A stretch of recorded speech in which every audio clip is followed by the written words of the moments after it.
Farm Bureau Insurance and the Michigan High School Athletic Association present the Boys Soccer Tournament.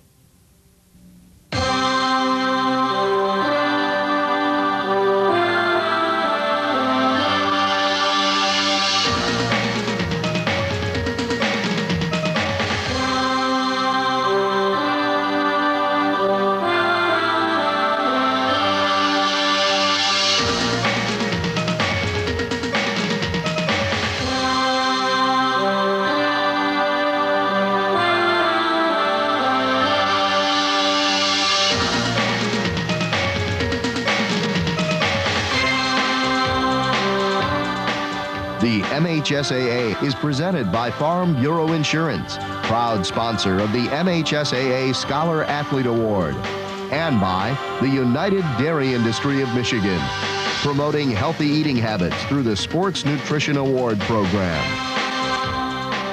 From Bloomfield Hills, Andover High School, Farm Bureau Insurance, proud to present the MHSAA Championship Network.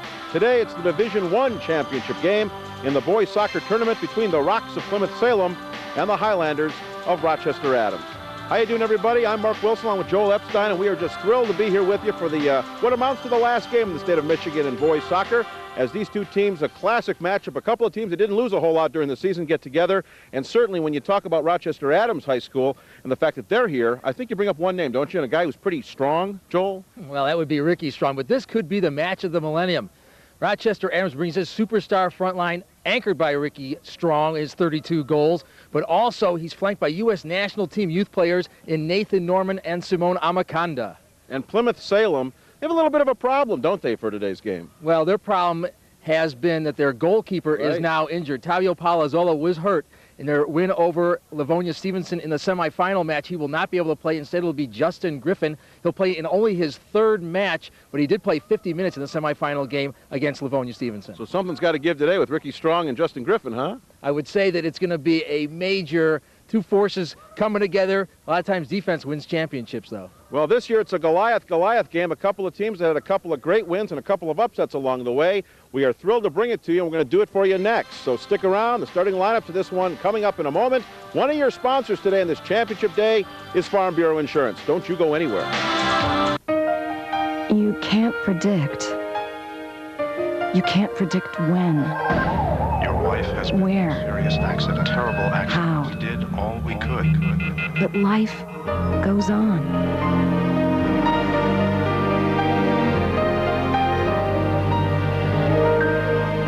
It's not who you call after.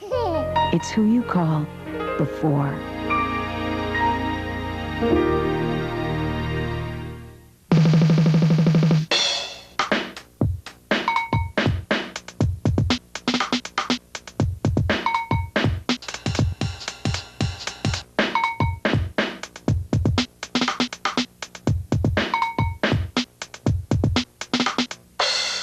Get the picture? We did. Great action shots of your athlete is a phone call away. For more information, give us a call. It's toll-free.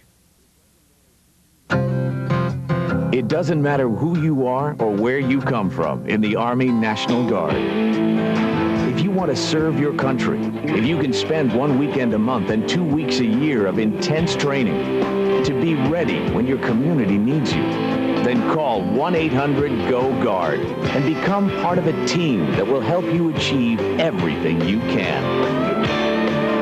In the Army National Guard, you can. I missed my soap this week. I don't know what's going on. Well, Len's finally admitted to Tiffany that his father's expert wife is really his mother's cousin's doctor's mistress. Wow. You don't watch the soaps.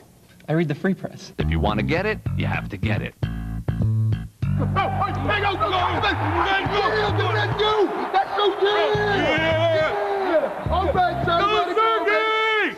Sergey! The Detroit Free Press. If you want to get it, you have to get it. And we're back at Andover High School for the Division I championship game in the state soccer tournament. Should be a real fun one and a real good one to watch. And here's your starting lineups for Rochester Adams, the goalkeeper Kyle Grindling. On defense, Ben Walker, Paulo Maconda, Scott Bell. Your midfielders, Alexander Renzi, Bobby Doby, Craig Penn, David Staninger. And at the forward spot, Simon Omaconda. Yes, they're related, of course. Ricky Strong, the guy you'll hear a lot of, the guy with the 32 goals, and Nathan Norman. For Plymouth Salem, it's Justin Griffin in goal in place of the injured Tavio Palazzolo. And then on defense, Mike Harkins, Dustin Drabeck, Keith Schenkel, and Ben Welikowski. Your midfielders, Brett Steiner, Sean Lowy, Nick Tockman, Dan Longpre, and your forwards, Scott Duell and Jeff Haar. And we've talking about maybe a difference maker, Joel, for Plymouth Salem. Could be Scott Duell. Scott Duell is very proficient at putting the ball in the back of net. He has something like 21 goals, and he also has 12 assists, Mark. Well, he is certainly a guy to watch out for when it comes to making plays and to getting builds started for that team. And so we had a good one today. We got a couple of teams that didn't lose very often. I think, 3 losses between them during the regular season. Of course, nothing in the tournament play. That's how they got here, by sweeping through the districts and the regionals and into the semifinal. We'll tell you more about their road to this championship game as the game goes along. So we're just about set to kick things off at the center circle. The final game, state of Michigan, for soccer this year. It's been a long season. It's been a very good season, some exciting play, and we are underway at Andover High School here in Bloomfield Hills. A couple of Detroit area schools, Rochester Adams from, of course, Rochester, Michigan, and Plymouth Salem out of Plymouth. So about, 20 miles separates these two teams, and not a very tough ride to get here. And you'll see these two teams in their uniforms here. In the blue and the white is Plymouth Salem, and they're moving from your right to left. And Rochester Adams in their traditional yellow uniforms with the white trim, moving from left to right. And that is number 16 already for Rochester Adams, and that's Nathan Norman, one of the forwards, and he sends it in. And a nice quick kick and a nice save by the goalkeeper, Justin Griffin. So already, Joel, Justin Griffin has to show what he's made of. And Ricky Strong shows what he's made of. He did not hesitate to blast that ball. He hit it near post and high. Justin Griffin was there on the spot, caught it cleanly, and that's a good sign for Ed McCarthy and the Rocks of Plymouth Salem. Well, they were hoping that Palazzolo could go today. They tried to get him ready to go. They were working him out. He was going through some rehab already. He has a deep bruise on his right knee on the bone, and they were holding out hope. Couldn't do it. But Justin Griffin played 50 minutes in the semifinal game against Livonia Stevenson against Jim Kimball's team, and so he certainly is ready for action. He knows he's already been thrust in there, and he knows what it's going to take today. Played only 3 matches, including that game in the semifinal. So for Plymouth Salem, they start their work. They see what they can do here, and so far a little chippy play as both teams have had the ball in the attack zone. That's number 3 for the Rocks, and that's Brett Steiner. You'll hear a lot about him right in front. A quick opportunity for Salem, and it just goes wide of the goal as the goalkeeper was taken down there for Adams. That's Kyle Grindman. Don Longpre in there for the Rocks. He really did not stop. He kept going. He saw there was an opportunity not far from the goal. Didn't get much on it, but enough to make it very dangerous for the Rocks. Here it is again, Joel, and you'll take a look, and just past the side of the goal, and goalkeeper coming out wouldn't have been able to do much with it anyhow, so maybe a lucky break there for the Rocks. We've got 2 minutes gone and 2 great opportunities at goal already, and that's the kind of afternoon we're expecting here from these 2 ball clubs. Well, both teams can score. By the way, the captains for Plymouth Salem are Steiner and Duell, and again, Scott Duell's the guy you want to keep a check on for. He's got 24 goals and 13 assists on the season. He's by far and away the leading scorer for Plymouth Salem. And Jeff Haar, the other fine player, at 13 goals and 13 assists as we have a stoppage in play. And Brett Steiner has something like 15 goals and 16 assists. They have some talent offensively as well. The focus, of course, has been on their defense because it's the best in the state. They had 18 shutouts on the year. And they went through a hellacious, if you will, shutout streak where no one could get on them. 11 games in a row where they shut out their opponent. We'll talk more about that later. But this is both well-coached teams. Ed McCarthy does a superb job for Plymouth Salem. McCarthy, 4 years, 72 wins, 9 losses, 9 ties.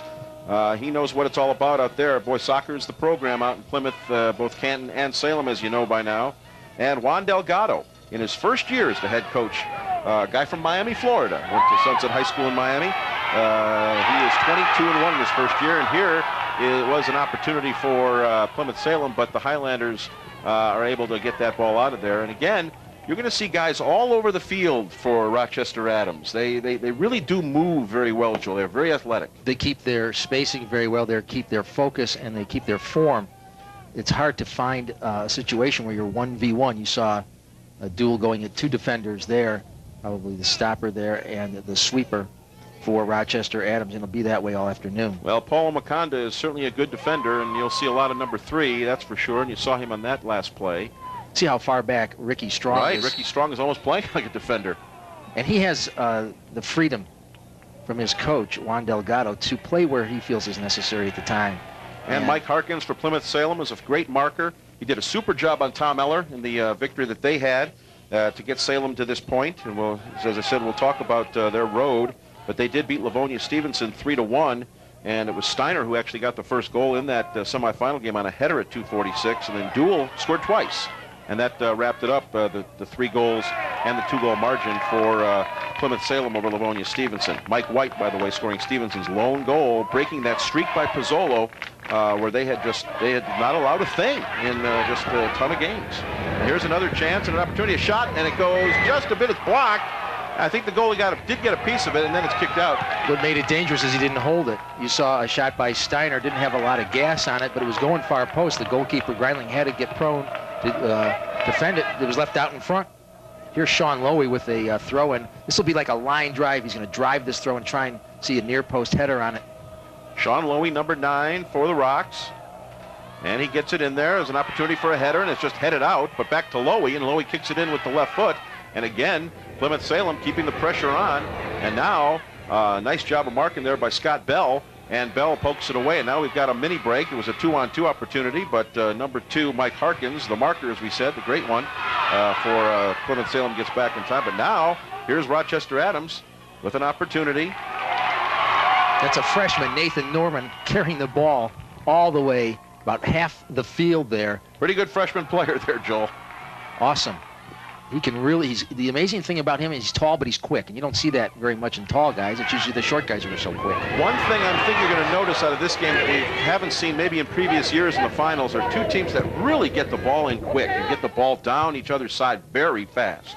And the reason for that is because they want to take advantage of any opportunity that the other team might be taking some time to catch their breath. And certainly the Plymouth Salem kids and guys know that without Tavio Palazzolo, their fine goaltender, in the twine, in the net, it's going to be a much more difficult situation. They want to protect Justin Griffin back there. Despite the time he had against Stevenson, he's still relatively fresh, and it's going to be an uphill climb for them. He only played in 3 games. He allowed a couple of goals during the season, so his goals against just a little bit under 1. And Tavio Palazzolo played in 21 games, allowed all of 7 goals all season long. It was just a superb year for Plymouth Salem. And I bet you he could tell you about each and every one of those goals that he let in detail. Absolutely. I'll tell you how upset he was to let him in. Well, he certainly would have liked to have been playing today, and he's here in moral support of his team and in moral support certainly of Justin Griffin. Here's Ben Walker with the Rochester throw. This guy can really heave it as well. And Ben Walker fires it in towards the middle, looking for a possible header. That was Ricky Strong, but he couldn't get anything on it. And now, again, Salem sends it off to the center circle, but right back in again. And you see number 15, Nick Tachman, going for it down there. I'm sorry, David Staninger for Rochester Adams. Nick Tachman, you'll see him a little bit, but Staninger's a fine player. And again, he's wearing number 15 in the yellow and the black numerals. A turnaround kick by Sean Lowy, and it's still, he can't clear the area. And it's Staninger to keep it in there. Staninger now with it, trying to set up Ricky Strong, can't do so. And this time it's Craig Penn. Penn working in on number 6, Chris Lamass. Lamass, and you can see his work there defensively. And he'll try to do what he can, Chris, as a midfielder.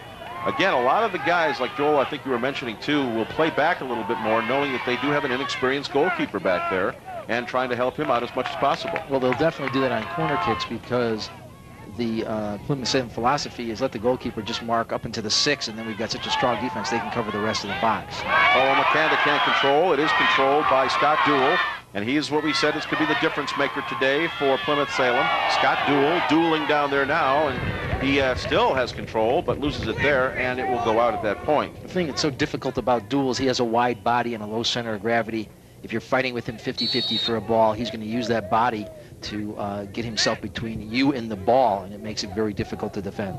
The original and largest conference of its type in the entire country, in this here United States of America, the Michigan High School Athletic Association's Women in Sports Leadership Conference takes place February 6th and 7th at the Sheraton Lansing Hotel. For more information, visit the MHSAA website at MHSAA.com. If you haven't checked it out, it's very colorful, has a lot of interesting stuff on it. You can find out about that conference that's coming up in February of 2000 a little bit more. Again, it's MHSAA.com. If you're a high school geek, if you just love your high school sports, there is all sorts of good stuff on there. Called it up this morning, as a matter of fact. Long Prey turning and getting another shot. He's had 2 opportunities to goal now. He spun and pivoted fast. He was able to get his right foot, but not at the net. The net? I was on the net just this morning, Joel. Thank you for bringing that up. I'm telling you, I can't do anything without just saying, you know, like I came here today, I said I logged on to Andover High School and just showed up. It's a breaking play. There's 2 balls on the field. We can't have that. No, last time I saw that, it didn't work out well. So they clear the 1 ball out of there, and now the real ball that's in play gets kicked all the way down towards the center circle.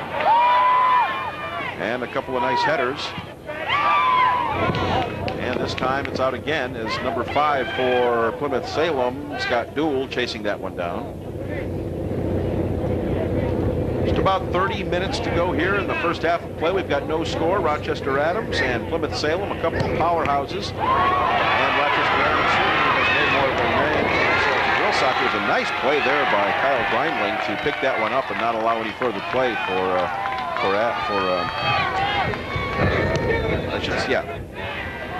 You know, I was thinking about this as I was watching through this glass that has this has this glare on it. But if you really look at this, Rochester Adams has always been more known for their girls soccer. Ralph Torrey, as we have mentioned, has gone out as a winning coach. He coached his final game for the Rochester Adams girls team and won a state championship just in May.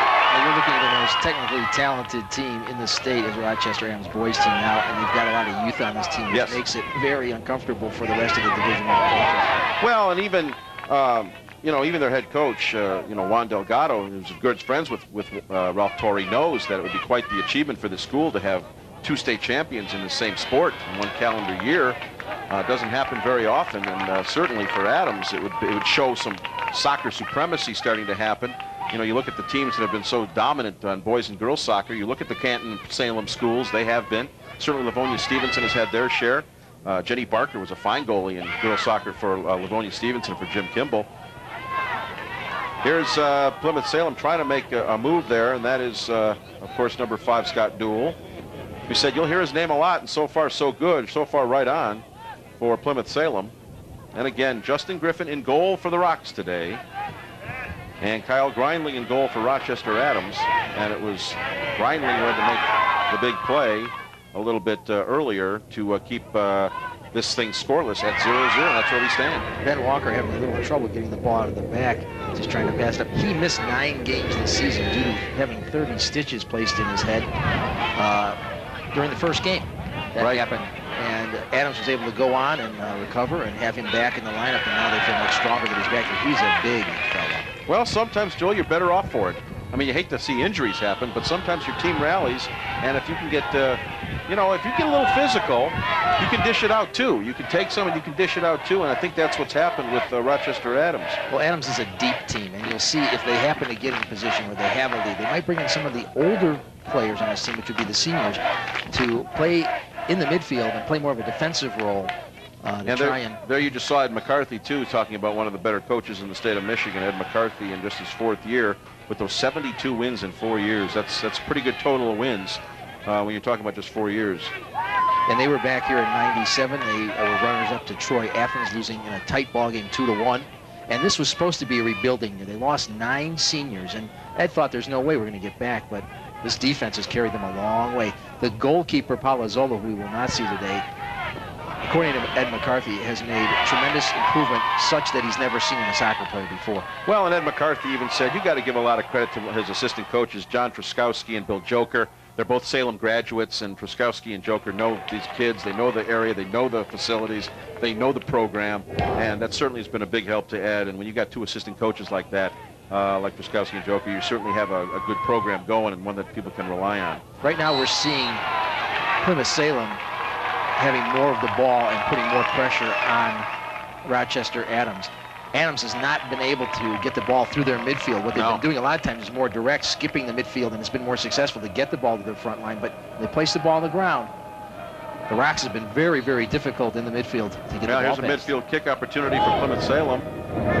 And they just kind of touch it in there to see if they can't build something happening on the right side. And it's Scott Dooligan going into the far corner, and he sends it, and it's easily picked up there by Kyle Grindling, and no further play. That was a nice little combination between Steiner and Duell as Duell ran and really unopposed for a while there. Then the ball went to him. He was at a tough angle to get the shot off it. Nice header out there by Simon Omakonda. Again, there's 2 Omakondas on the team, Paul and Simon. By the way, the game balls for the 1999 MHSAA Boys Soccer Finals being provided by Brine. The MHSAA thanks Brine for its contribution to educational athletics. Now it's number 9, Sean Lowy, and Lowy goes down there.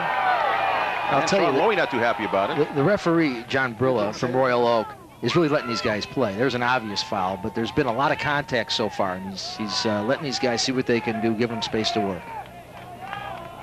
And this time it'll be number 8, Keith Schenkel, sweeper. Good sweeper, state of Michigan. One of the better ones.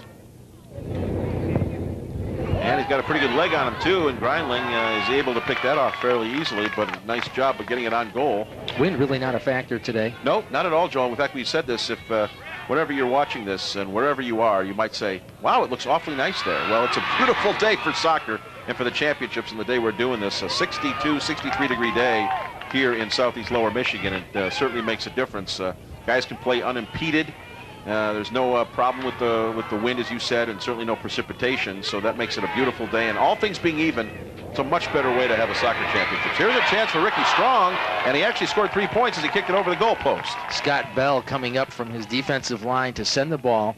They always know where Ricky Strong is. He did get a shot off, but not the type of quality that he would like. No, and Ricky Strong probably got a little too much strong foot on it, and he probably would have liked to have, technically wise, probably bet his foot in a little bit to see if he couldn't hit one of the upper corners. But, you know, unfortunately for Rick, you don't get the 3 points on the field goal when it goes over those goalposts. Ricky Strong scored a beautiful goal in the semifinal win over Brother Rice. Dribbled past 3 players to open the scoring for that evening semifinal match win. And that really was quite the game for them, because Brother Rice was heavily favored. They were in some polls #1 in the state of Michigan, in most polls, in fact, and they were unbeaten. And Ricky Strong did score that first goal from Paul Omakonda in the semifinal game, which they beat Brother Rice by the final score of 2-1. And here's Adams again with an opportunity. Let's see if the speed can make a difference. A shot, and it just goes wide to the right side. Simone Simone Omakonda on the run, and you love to see that in your forwards. You love to see that because they're taking the ball at the defense. He busted right past 2 players. Here it is again. His shot was a little wide. He dribbles the ball, knocks it, actually passes it to himself into space. I think Justin Griffin got a hand on it, didn't he? He did a nice job of coming out and cutting his angle. That's what made Omakonda shoot the ball to the far post as opposed to try and tuck it in more towards the middle of the net. But really the best opportunities, except for long praise, have been to Rochester Adams. Their forwards can really take players on one-on-one, and you can see that they're not afraid to do that. Now, Ricky Strong, quite the player. And there you see Nathan Norman, as you said, really quite a freshman for Rochester Adams. Look for Craig Penn and Ben Walker to combine on this. It'll be Walker looking to shoot the ball far post, sneak it just by the corner of the wall that the Rocks are setting up. They have a big wall, and it'll probably be Penn just knocking it to Walker, or Walker trying to find it far post. Well, you saw Ken's crew, our fine crew, doing the game today, and you saw the shot of the crowd. This place is packed for this Division I championship game. The far stands on the other side of us here packed pretty much with all sorts of Rochester Adams folks, and they're even packed in on this side. And of course, the folks from Plymouth Salem. It's an easy drive here, and they all wanted to make sure they made it here today on a beautiful day. And they're certainly not being disappointed so far. We have no score in this game with about 22 minutes to play in the first half. Mark Wilson, Joel Epstein with you, and it's been quite a day of soccer. And it looks like this one's going to turn out to be everything we expected and then some. You see, the coaching is really going to come into this game. In a tight game like this, substitutions can mean an awful lot, and it's all a chess game from there. And again, a whistle stops play. As we mentioned to you, Rochester Adams beat Brother Rice in the semis. How they got here in the districts, they shut out Clarkston 6-zip. They shut out Romeo 3-0. They beat Lake Orion 2-1. They defeated Davison in the regionals by a big 8-0 score, and then took a chunk out of Flint Carmen Ainsworth in a 3-0 final before going to Birmingham Seaholm High School and defeating Brother Rice by that 2-1 score. Adams outshot Brother Rice in that game 20-15. So that really was quite a, that a lot of people might have said, too bad they had to play a championship game, because that might have been their championship game when they beat Rice in the semis. But then they had to look Plymouth Salem square in the noggin. And for Plymouth Salem, their road wasn't much easier. They defeated Plymouth Canton, I should say. Yeah, they got past Canton in the districts and then beat Livonia Churchill 1-0. This was all during their shutout streak where they didn't allow a goal. They went to the regionals, defeated Holland West Ottawa 3-0, and then beat Okemos. John Gilgert, who's had a program there for 1,000 years and done well. Okemos Chieftains lose 2-0, and then at Jackson High School, they did beat Jim Kimball's Livonia Stevenson team 3-1 to get here today. And then that was that goal by Mike White for Stevenson broke that 11-game scoreless streak by Tavio Palazzolo, and just an amazing year of shutouts. 15 for Palazzolo on the season, and he, of course, as we said, not playing today in his place, Justin Griffin. He broke a school record with those shutouts. And I talked to him before the game, and of course he's upset, but he feels confident that his defense, his very strong defense, will rally around Justin Griffin. Well, they had quite some games. Plymouth Salem did. They defeated John Glenn 7-2 in one game. They beat Farmington 6-2. So they know what it's like to score goals. And there's one over the top of the goal, and no further play. Omakanda once again breaking in the left side, down the left wing. He's so dangerous on the dribble. That's why he's a U.S. national team player. Right. Back-to-back games, they beat Farmington Hills Harrison 5-0 and Livonia Franklin 5-0. So they certainly had some games where they scored a lot of goals, had a lot of offense. And ditto for Rochester Adams. They had a couple of 8-9 goal games, beat West Bloomfield 9-0, beat Rochester High School 8-2, Utica Eisenhower and Birmingham Seaholm 5-zip.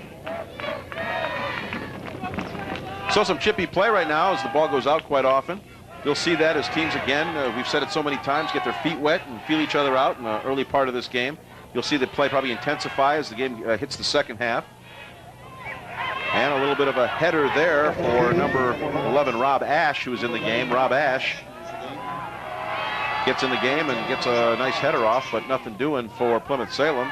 Fancy footwork by Omakanda, and he just gets it over there to number 8, Bobby Doby, who tries to work it in front of the center circle. Now Doby pokes it up ahead, and coming all the way out of his goal, and a shot and the goal! Ricky Strong from Bobby Doby. That came out of nowhere simply because the goalie came out, and there's a chance and a show that Justin Griffin may have made a mistake that he shouldn't have made coming out of the goal like that. All in the pass. Here Bobby Doby hits it through space, and there's nobody between the goal and Ricky Strong. It's Ricky Strong. The goalkeeper has to come out, but he's busted past the defense. You know, you got to beat 11 players to score. All he had to do there was beat one. Well, for Ricky Strong, his 33rd goal of the season, and it comes with about 18 minutes and 50 seconds to play in the first half, and that makes it 1-0 in favor of Rochester Adams. Now you have a defensive ball club in Plymouth Salem. Don't take anything away from the Steiners and the Duels, but they got to come out of their shell now and start attacking to get back in this ball game. Well, it certainly came out of nowhere. Just when Justin Griffin was playing a solid goal, he came out too far, and Ricky Strong made him pay for it, as he has done so many goalkeepers in the during the season. And again, 33 goals for Ricky Strong certainly makes him a fine candidate for any postseason awards for Mr. Soccer and whatnot in the state of Michigan. But that was certainly something for Adams, and a little breathing room, a little chance for Juan Delgado to maybe take a little bit of a sigh as he gets that first goal of the game. Well, I'll tell you, the Rocks have come from behind as well this season, and they are a determined bunch. It's difficult when you don't allow many goals to be able to withstand that. Great save there nice save by there. Griffin. Again, the quickness, Greg Penn. Right, getting the ball all the way up there, and this time Justin Griffin comes through. You know, the only loss that they had was a 1-0 loss to East Lansing, a team that's also in the state finals. Here it is again. Greg Penn with his left foot. Well, that might have hit the upper right-hand corner of the net. So a nice stop on Penn by Justin Griffin. So East Lansing, the Trojans of Nick Archer, the only team to provide a loss this year for Plymouth Salem, and thus their 23-1-2 record. They had a couple of ties. tell you, Craig Penn does so many things. He took that corner kick for this Adams team. He is the quarterback. They like to get the ball placed up to their attacking players and then drop back to him, because then he can create odd man rushes. And he puts a lot of defenses in jeopardy because he's able to dribble the ball and he makes a smart pass.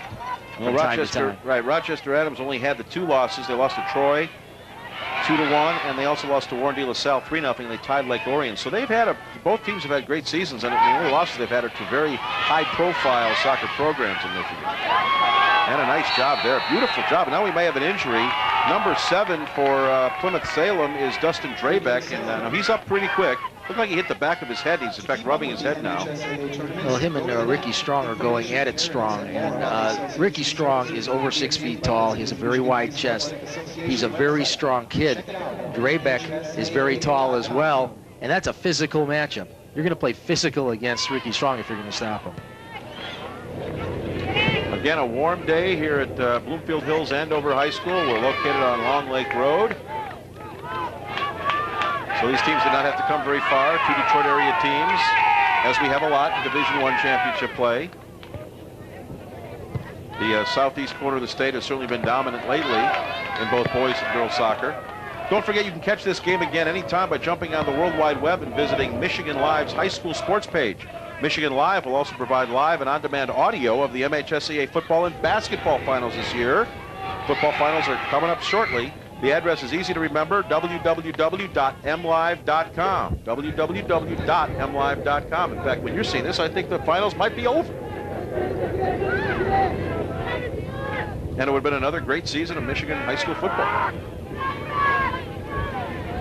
Not given to taking talking about many football games here, Joel, but did you see the Clarkston game in the playoffs? 58-57, 57-56. Clarkston won that one. Here's an opportunity for Plymouth Salem, but a nice job by Kyle Grindling to get out there and pick it off. Looked for a moment there that Sean Lowy would have an opportunity to get something going, the midfielder, but nothing doing. And again, the ball poked all the way down to the midfield area back behind the center circle. Now Plymouth Salem trying to do something with Rochester Adams. Adams controlling the play. This time it's Nathan Norman again, and Norman sends it all the way across the side of the field on the cross, and a little bit of a header that time by Omakonda, and it's just picked off by Justin Griffin, and he'll just kick it back out again. He's got a pretty strong leg. You can go from back line to midfield, so when you have a goalie who can do that, that helps you out too. Yeah, it keeps the pressure off, because right now the tide has turned, and the midfield battle has been starting to be won by Rochester Adams, and that would be Doby in the middle along with Penn. And some very physical play on that side by Rochester Adams' Bobby Doby, as you mentioned, Joel. And Doby just gets right back up again, and he is starting that early. Now he's got a stoppage and play here. Stoppage and play because there's a yellow card offense against Simone Omakonda for coming from behind with an intentional foul. Referee John Brilla had that card out of his pocket faster than I've ever seen. He's like Quick Draw McGraw with that thing. And he's going to watch Omakonda, because they know that. They know what some of their styles are. They know what they do. And in fact, Colin Land has now come into the game, and Omakonda will sit out. So Colin Land comes into the game, number 13, and he'll take that spot for Rochester Adams. Colin Land is a senior, by the way. Exactly. He has a tremendous amount of experience as a senior. So what you lose is a lot of dribbling skill. What you gain is somebody who has composure, perhaps, and somebody who can really pass the ball well and will move into space with some speed. We are counting it down for the first half. About 13 minutes to play here in this first half of action in the Division I championship game. We're standing at 1-0 Rochester Adams on Ricky Strong's 33rd goal of the season. And we're still waiting to get the kick underway on the far side of the field. And a good one at that, right out towards the midfield area. And number 10, as you see there, Scott Bell going after it. We've got another whistle. Jeff Haar ran right over Craig Penn there, trying to get for the ball. And you see that Plymouth Salem plays a very physical upfront game. They're running full speed ahead, and you see the difference between them and Adams. Adams is a lot trickier with the ball. They dribble the ball, and, as opposed to running full speed ahead. Ball at the center circle. Now it's Adams working on a little bit of a build. Number 9, Craig Penn. Penn still working it. Good footwork. Penn all the way towards the near corner. And Ricky Strong now is trying to track it down. He really can't do it. And the ball sent out of the box area, out of the attack area. Number 16, there you see him, Nathan Norman again. Well, you've seen a lot of Nathan Norman. He's a big kid, tall player. And Dan Longpree, he kicks it back out, but not out completely. And it's Brett Steiner who tried to cut it back, but he can't do it. And again, this time Justin Griffin's just going to have to cover up, as they're getting a little frustrated not being able to get it out of their own zone, other than any time you get Griffin kicking it down half the length of the field. And that time a nice play there by number 5, Scott Duell. And Duell will throw it in now on the throw-in towards the center of the field. It's poked away. He had nobody there to help him out. Nobody there to come in there and give a scoring chance for the Rocks. Now there is number 7, Dustin Drabeck. Drabeck still looking. Can't do anything with that. Nick Tachman. There's Nick Tachman, number 15 for Plymouth Salem. Haven't called his number very much so far. Ball out again. Stoppage of play. You see the last time Adams had the ball down, putting pressure on Griffin in the Rocks' goal, it seemed like there wasn't enough space for all the players they had in the attack. You've got to stagger yourself, be 7 yards apart, be moving into space as opposed to standing still. It's difficult when it's all packed in there to find somebody who's open or get your own shot off.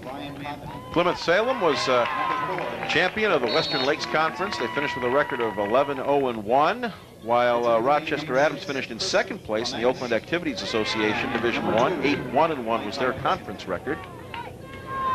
I know Adams was a little disappointed not to win their division, their conference, in the Oakland OHA, but you know for future years that Juan Delgado will have that program into that position where they're a conference champion quite often.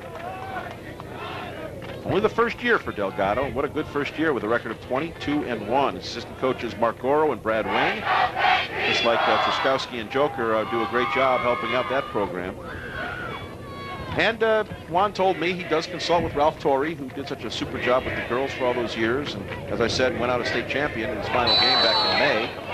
And another whistle at the center circle. And speaking to Juan before the game, you know, somebody made the comment to him, hey, look at the team you inherited. You inherited a state caliber team, championship team.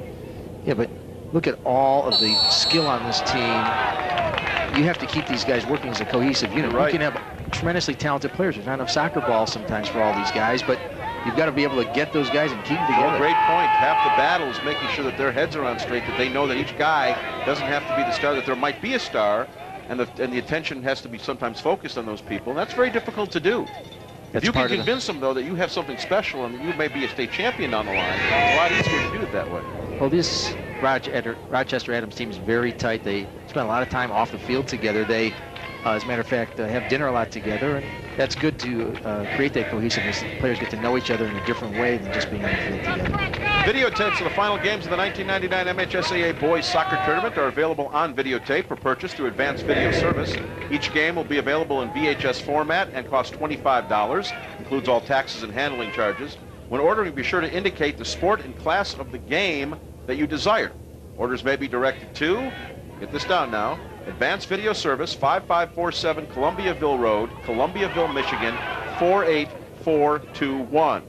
Check should be made payable to Advanced Video Service in Columbiaville and allow 4 to 6 weeks for delivery, but we issue this challenge to everybody. Get one. You have us on tape for the rest of your life. And how can you miss having Joel on tape for the rest of your life? Won't that be special? I mean, the guy's a pro. I'm working with a professional here today. This isn't just, you know, we didn't just fly in here for this, you know. You can see Ricky Strong, how well he comes back to receive the ball, then lays the ball off to his supporting cast there. Joel, you can already tell he's one of those guys that's a very special player. And, you know, he comes along once in a blue moon in the state. He really is a top caliber, top-notch guy. And again, Kyle Grindling comes out just to make the stop there, a safety stop. And he kicks it all the way back towards the center circle, the mid-stripe. Headed up, back down into the attack zone. Now we get an opportunity to see the athleticism of number 2. And boy, I'll tell you, that was quite the move and quite the run that Ricky Strong made. Well, Strong knew he did not have the angle to the ball, so what did he do? He pulled the player down with him. I believe it was Drabeck. And he figured maybe I'll get a call. You never know. He couldn't get around Drabeck. He did a nice job of defending Strong there. And now they're having a few words. But Strong has been suffering from an ankle injury much of the season. You couldn't tell it on that play. You know, when you get into a game this caliber, you forget about those little nicks and pains, and you get on with it. And I'm just gushing about the day we have here for this, because I think I've mentioned this many times, but if you've joined us at all in the past on these soccer championship days, we have had some awfully horrendous weather for some of these games. I'm not wearing long johns for the first time. Oh, I know. I mean, this usually you're in a heavy coat and boots, and we have some heavy precipitation. The year that we had an ice storm here was almost incredible if they could even play the game. And in Lowell, where we play a couple more championship games, they had about 6 or 7 inches of snow that day. And the guys reporting back said that it was just miserable, and they don't even know how those two teams got the game done and finished with. And again, John Matlack and Sheldon Larkey, a nice job out in Lowell covering those other 2 championship games. 4 state champions crowned. There are a lot of schools that play soccer in the state of Michigan. There are 380 schools that play soccer in the state of Michigan. We have 4 state champions out of there. And in this division, we have Division 1, we have 94 schools that play. So these 2 are the elite of the 94 that are left playing soccer in the state of Michigan. They can be awfully proud of that, win or lose. Well, and so can Brother Rice and Livonia Stevenson, who played in tough ball games and semifinal matches, but didn't make it this far. They should be given credit as well. Joel, we could have a game with those 2 later on and have one of the better games we have seen too. That would be quite the consolation game, wouldn't it? That would be a wonderful Rice consolation and game. Stevenson. There's Rochester Adams on the kick in. This is number 9. Again, that's Craig Penn. And he couldn't get anything towards the center of the field there. They brought Ben Walker up from the back line to get his head on that. Adams has turned towards the long ball at this point, trying to hit Ricky Strong on a break. Now it's going to do one of 2 things. Either it's going to wear him down, wear Ricky Strong down, running after those balls. But you see, they've sort of are happy to do that. They've packed it in a little bit more, and they're not sending 2 guys forward as much. Well, I think we'll start to see some substitutions to the field. Since we did say it's such a warm day today, that guys are going to need some water breaks, are going to need to come out more. This is Chris Tull, who's about ready to come in for Rochester Adams, wearing number 19, as the play is finally stopped there. On the throw-in, it'll be Scott Duell. And Duell simply throws it in, and it's controlled by Brett Steiner. Now Steiner has it out in front in the shot, and it just goes wide. That was number 20, Brian Popney, who's in the game. Brian Popney. Popney, just a freshman, but does see a lot of minutes on this varsity Rocks team, and rightfully so. He knew where the net was at that point. He didn't get the best shot, but he knew enough to shoot the ball. He posted up nicely and spun with it. And so Tull comes into the game, and he replaces Colin Land, who came in for Omakanda. So Chris Tull. I don't think any relation to Jethro, but I can check. Come on, I had to do one Jethro Tull thing. They even have a new album. I don't think they call them albums. CD, I'm sorry. You're dating yourself now. I know, no albums. Back to the center stripe. Again, the play a little bit chippy now and a little bit back and forth. We really haven't seen too much in the way of a build. A lot of good marking going on out there. And certainly on number 2, Ricky Strong has only had a couple of very good opportunities. One, of course, he did capitalize on when he scored as Justin Griffin came out of the goal maybe a little bit too far. And that's where we stand at 1-0 with just about 3.5 minutes now to go in this first half. Well, the first half sure has gone fast, and that's probably due to the pace of the game. The ball has stayed in bounds a tremendous amount, and the skill of the players is being shown with them. There's an opportunity, but nothing doing there for Adams. Now a shot and a goal! Ricky Strong picking up the garbage. Wilikowski couldn't clear the ball. Well, you don't want to leave anything in front of the net. But Joel, that was like slow motion. Wilikowski was unable to clear it, and Ricky Strong pounced on it. Well, just when you think that things are just kind of grinding to a lull, there you see the miss on the play, and Ricky Strong just comes up. You can see him make his move there and just gets that right leg with all that power on it, and a beautiful shot just in the lower left-hand portion of the goal. It just hit the twine, and we're at 2-0. Rochester Adams leads this championship game over Plymouth Salem, and Ricky Strong, number 34 on the season, second from today. Side netting. There's nothing a goalkeeper can do about that. That is tucked so far back in the corner. It's difficult to even think about reaching that. Now the momentum is really swung in favor of Rochester Adams because they've got a goal just before halftime. They'll take that with them. Now that gives McCarthy a chance with the Rocks, though, to reorganize his bunch at halftime. Well, you're right about that, Joel. There's going to be some talking, I think, at the half to find out what Plymouth Salem can do, and maybe Scott Duell could do it there. He's tripped up.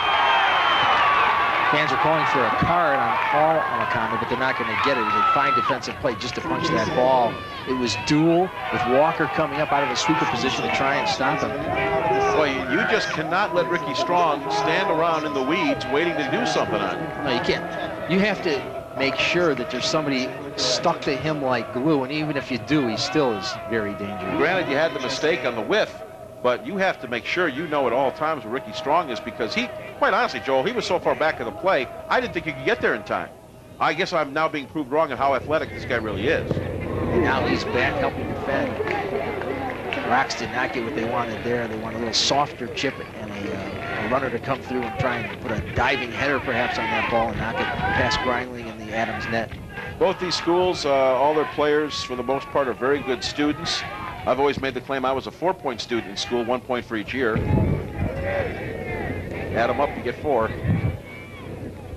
And but that's all part and party to it, because I think the intelligence level on we see on these schools in soccer play really is at a very high level.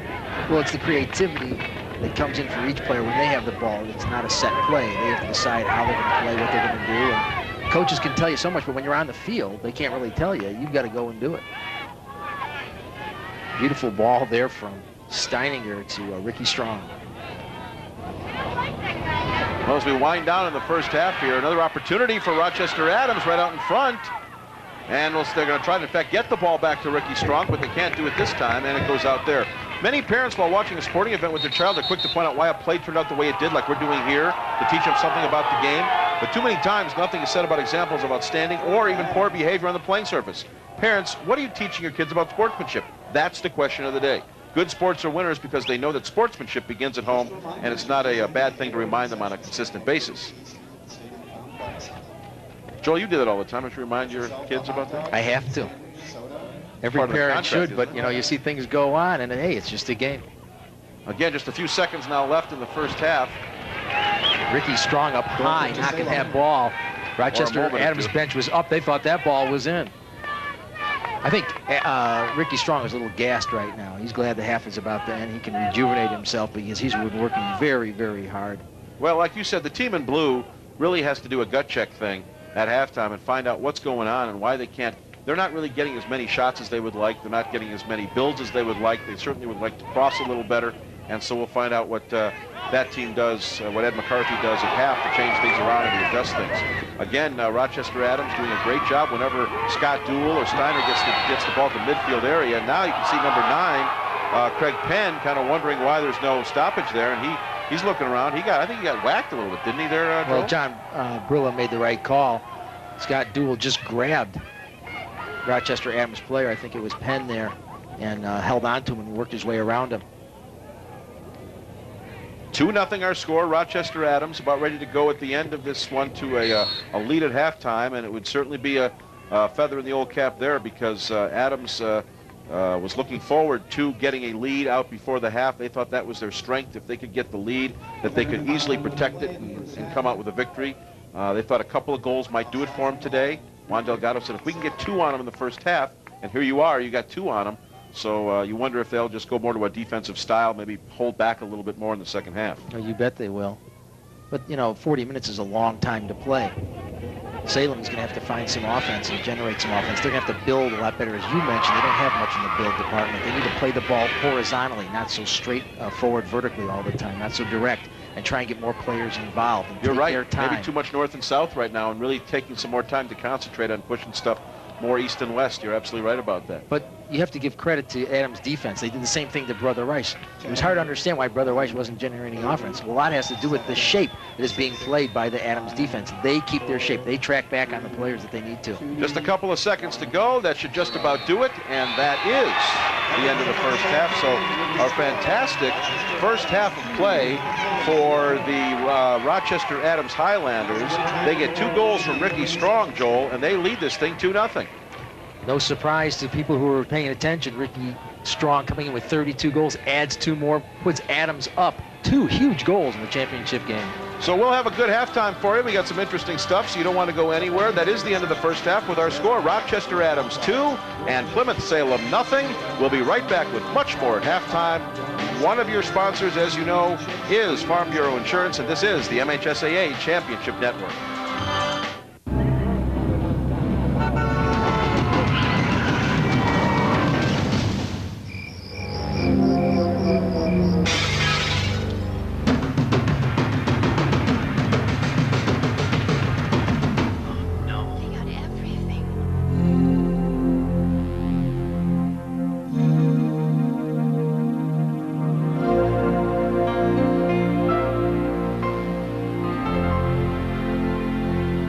Our principal from our high school actually had to come down and tell the students and parents to quit doing the BS cheer. We get thrown out of games if we acted like that.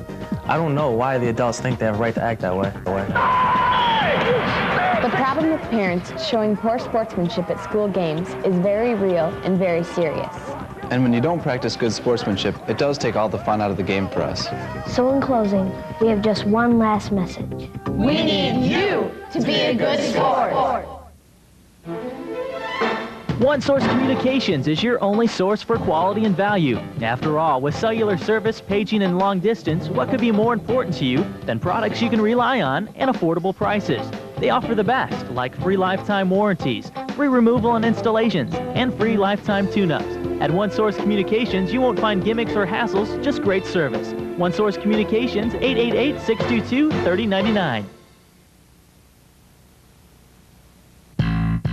I missed my soap this week. I don't know what's going on. Well, Len's finally admitted to Tiffany that his father's ex-third wife is really his mother's cousin's doctor's mistress. Wow. You don't watch the soaps. I read the free press. If you want to get it, you have to get it.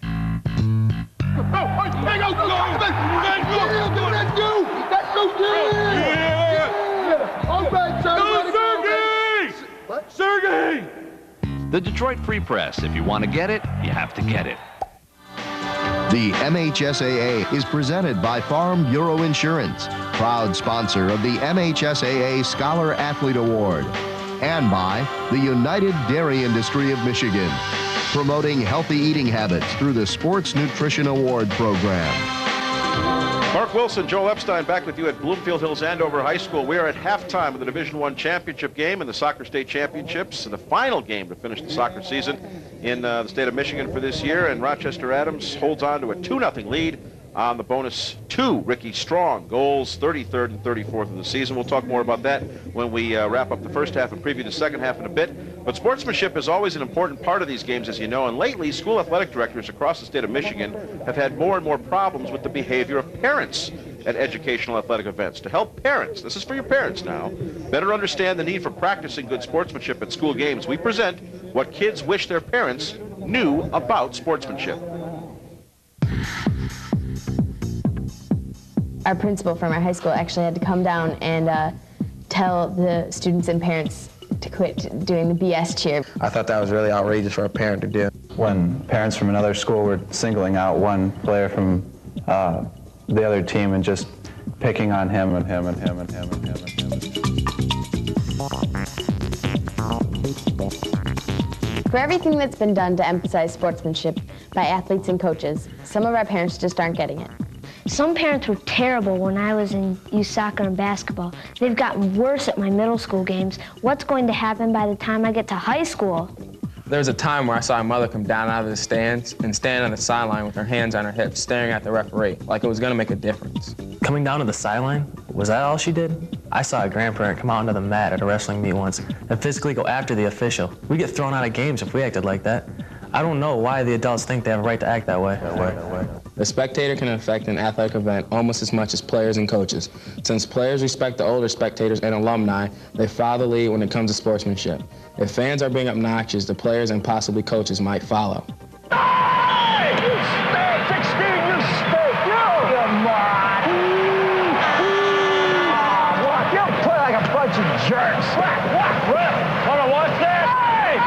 Nice stinking work! Would you act like this at a high school game? If you were the only fan in the stands? Nice way to play that. Make sure the cheers are directed at your team. Rivalry, it's not a terrible thing, it's not a bad thing, but we need to keep it positive. We have to realize that refs are human and they're gonna make mistakes. And they're not gonna get every call, every play of the game. I mean, yeah, they might miss a call here and there, but I mean, majority of their calls are probably gonna be right. I mean, you just have to cut them some slack.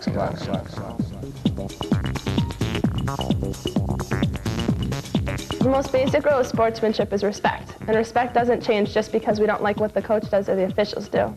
Our coaches have taught us that the kids on the other team are just kids like us, only they're wearing a different uniform. That's no reason to act hateful towards them. We have to keep our emotions under control during a game, or else we'll lose our focus on it.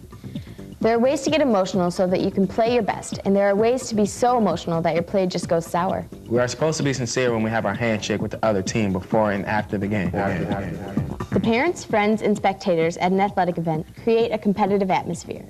In educational athletics, it is also important that spectators demonstrate good sportsmanship, which complements the atmosphere. Sportsmanship requires spectators to understand that athletes are not perfect and that they need encouragement. It is important for spectators to respect the building they are in, the referees, and the opposing team's fans. Spectators with good sportsmanship never lose hope, and more importantly, never lose control of their tempers. You moron! Fanatic. You stink! Yeah, 41, you stink! Ref, you're an idiot! Boo! Boo! Kid, you're a moron! Fan. Defense, out of way. They're looking good. Teamwork. Take a shot. Yeah! Be a fan, not a fanatic. Problems aren't necessarily on the field as much as they are in the stands. Talk to their parents about it and let them know that there's a sportsmanship problem and that maybe they should cool it a little bit and like be a little more calm and realize it's just a game and everyone's trying to have fun. Us kids really have to just set the example and show the parents that, I mean, if we're big enough people to understand that and adopt that idea, then I'm sure that it'll come easily for the parents too.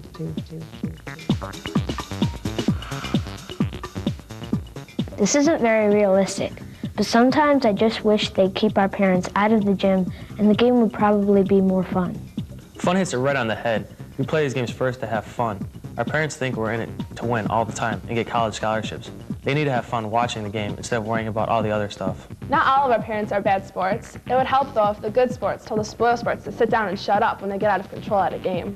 Maybe they just need to follow our example because we certainly don't want to follow theirs. Sportsmanship should begin in the home. Parents must teach their children the value of sports and life and that winning is not the only answer. How one plays the game is what really matters. While serving as spectators, parents must control themselves in a manner that will not encourage their child to follow their bad habits, but their good ones. It is also very embarrassing to the child playing the game to hear his or her parents heckling the referees or the coach because of a bad call or decision. In essence, the parents must serve as teachers and educate their child or children in the educational values that are correct, to have good sportsmanship always. We love our parents, and we value the support you give us by coming to our games. But the problem with parents showing poor sportsmanship at school games is very real and very serious. It's one thing to sit here today and agree with everything that is said. That's what most parents do. Now we need you to behave properly when you go to all of our events. It's tough to be a role model for others when you can't even be a role model for us. Sure, we want to win when we play, but we want to have fun too. And when you don't practice good sportsmanship, it does take all the fun out of the game for us. So in closing, we have just one last message. We need you to be a good sport.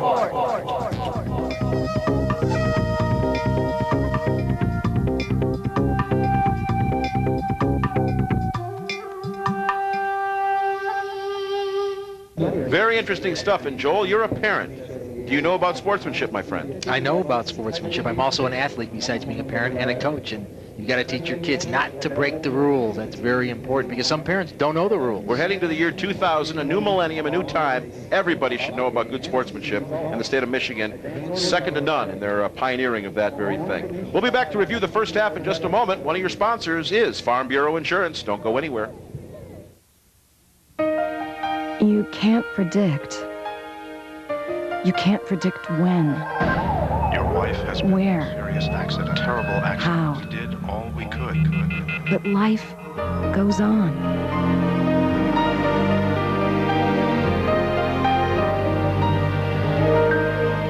It's not who you call after. It's who you call before.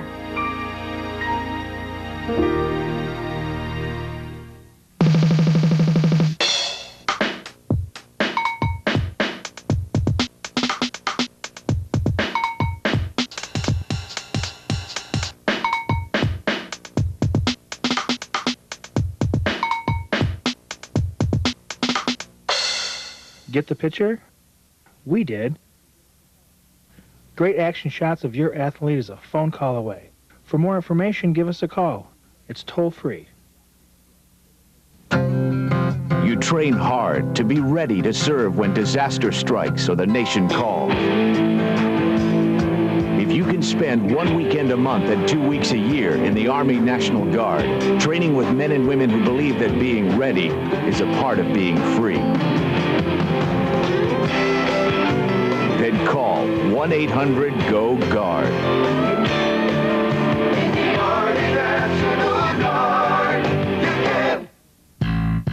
I missed my soap this week. I don't know what's going on. Well, Len's finally admitted to Tiffany that his father's expert wife is really his mother's cousin's doctor's mistress. Wow. You don't watch the soaps. I read the free press. If you want to get it, you have to get it.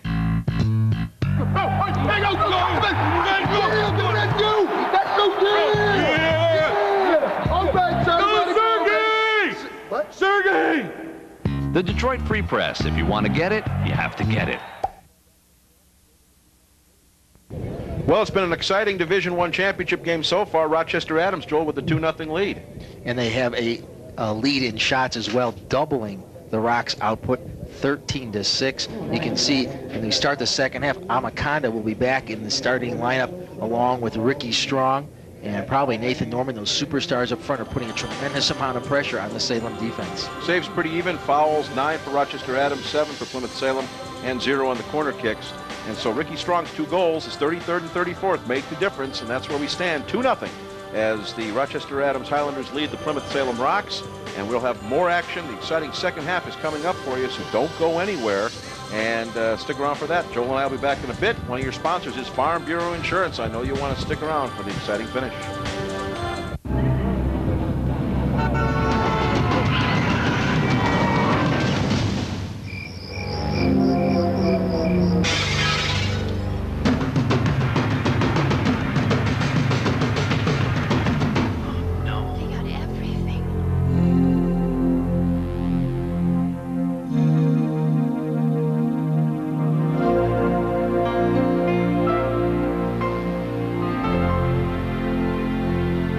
For everything that's been done to emphasize sportsmanship by athletes and coaches, some of our parents just aren't getting it. Talk to their parents about it and let them know that there's a sportsmanship problem and that maybe they should cool it a little bit. The problem with parents showing poor sportsmanship at school games is very real and very serious. It's tough to be a role model for others when you can't even be a role model for us. So in closing, we have just one last message. We need you to be a good sport. One Source Communications is your only source for quality and value. After all, with cellular service, paging, and long distance, what could be more important to you than products you can rely on and affordable prices? They offer the best, like free lifetime warranties, free removal and installations, and free lifetime tune-ups. At One Source Communications, you won't find gimmicks or hassles, just great service. One Source Communications, 888-622-3099. I missed my soap this week. I don't know what's going on. Well, Len's finally admitted to Tiffany that his father's expert wife is really his mother's cousin's doctor's mistress. Wow. You don't watch the soaps. I read the free press. If you want to get it, you have to get it.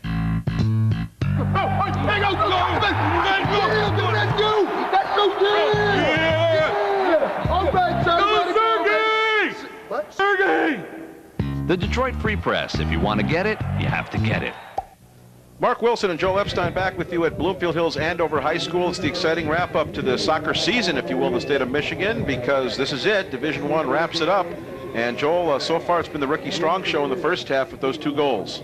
And the only time will tell if Plymouth Salem changes their ideas about how to mark him. So far it's been Drabeck on him. He's done a good job, but you really need help when you have Strong down deep in your own end. And maybe they'll bring help. And the question really becomes now offensively for the Rocks. They're going to have to get something started, and as I mentioned before, they're going to have to start playing the width of the field, bring more players into the action, as opposed to going straight vertical up and down the field, because that's not seeming to work for them. And certainly Justin Griffin is going to have to make sure he does a almost perfect job in the second half. He's got to keep Rochester Adams pretty much off the scoreboard if they have any chance to win this thing, or even take it now to an overtime session, because 2 goals for Rochester Adams this year has proved to be pretty much a solidifying effect for their team. They have not had too many teams come back on them. In fact, none have come back on them. So this would be a first for the most part. As we're underway in the second half, second 40 coming up. In the back 40, we hope that we see just pretty much the same kind of soccer we saw for most of the first half, which was pretty exciting, pretty good. But there were some times when there was some letdowns and some chippy play. And right off the bat, I think we have, that's exactly the way it's going, although here's an opportunity right off the nut there for Plymouth Salem, and they just can't make anything happen. Now a shot to goal! So just like that, they couldn't clear the zone, Rochester Adams. They're a little confused. Even Ricky Strong is down there, and that's a goal, and they're going excited. They're going nuts. Plymouth Salem is on the board. I'll tell you, it was amazing to see Plymouth Salem come out to start this ball game. It looked like Rochester Adams was asleep. Brought the ball right down and kept the pressure on him. And it was number 6 for Plymouth Salem, Chris Lamass, that gets the goal. Of all people, it's Chris Lamass with the goal. And that gives that cuts the lead in half now, 2-1.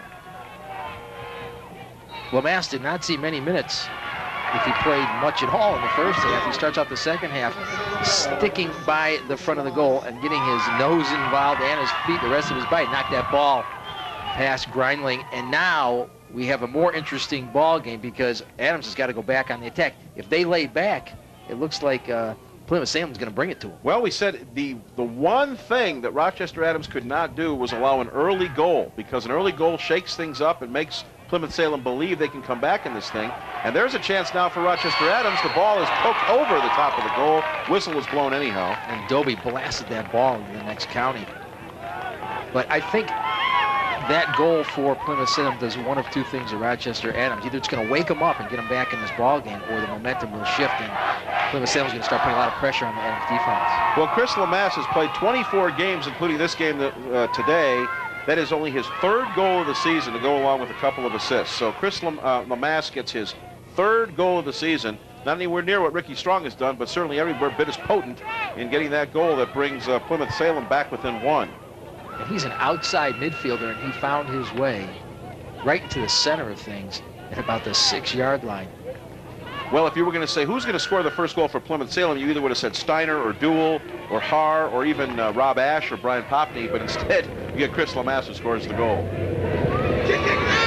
And again out in front, and Salem's got to clear the area again, and this time it goes wide to the left side. Now Plymouth Salem is working from our left to your right on your screen, and of course Rochester Adams going from right to left. There you see Adams there in the yellow uniforms.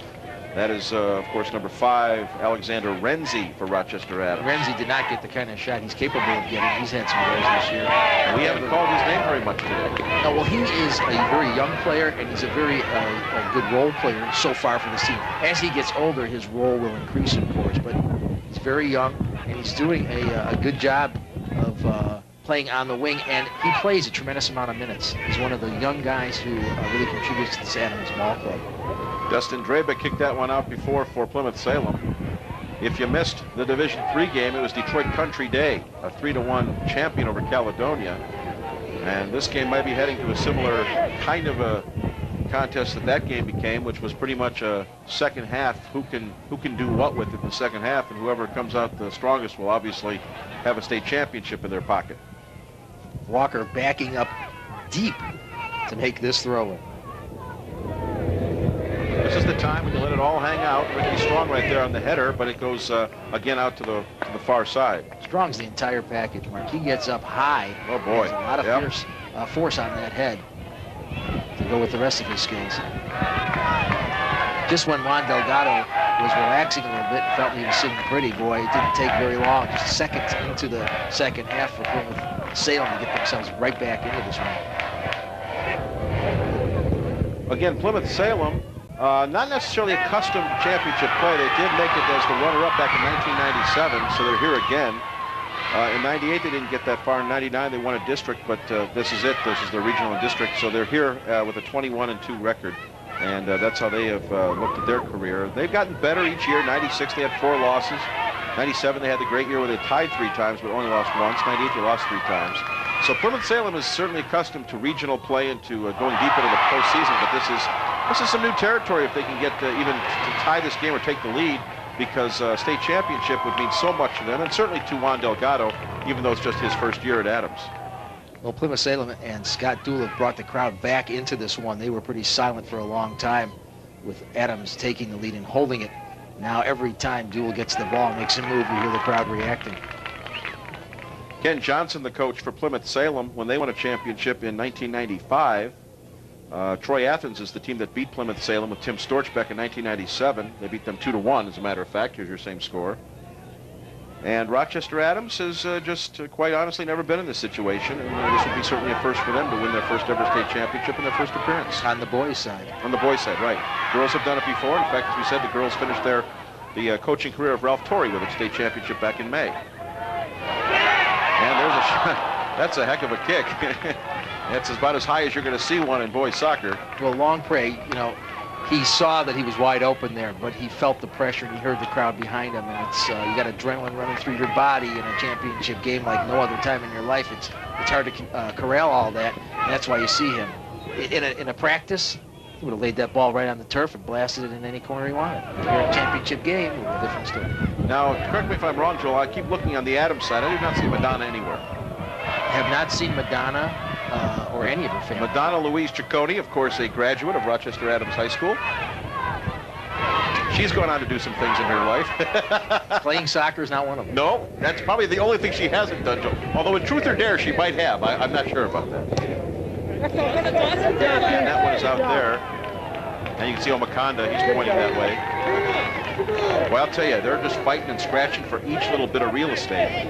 And that's exactly what we thought we would see in the Division I championship, that this real estate would be covered fast and quick, but yet they would be fighting for each inch of it. That's right, and it's been a very fast-paced final game. Well, highlighted by number 2. I mean, Ricky Strong was about as quick as I've ever seen in state championship or anywhere in boys soccer in the state of Michigan. He certainly ranks up there with anybody. There's another chance. This time it's number 9, Craig Penn, but he couldn't get a nice job of marking being done there, and doesn't allow Kyle Grindley a chance to have to look at a shot.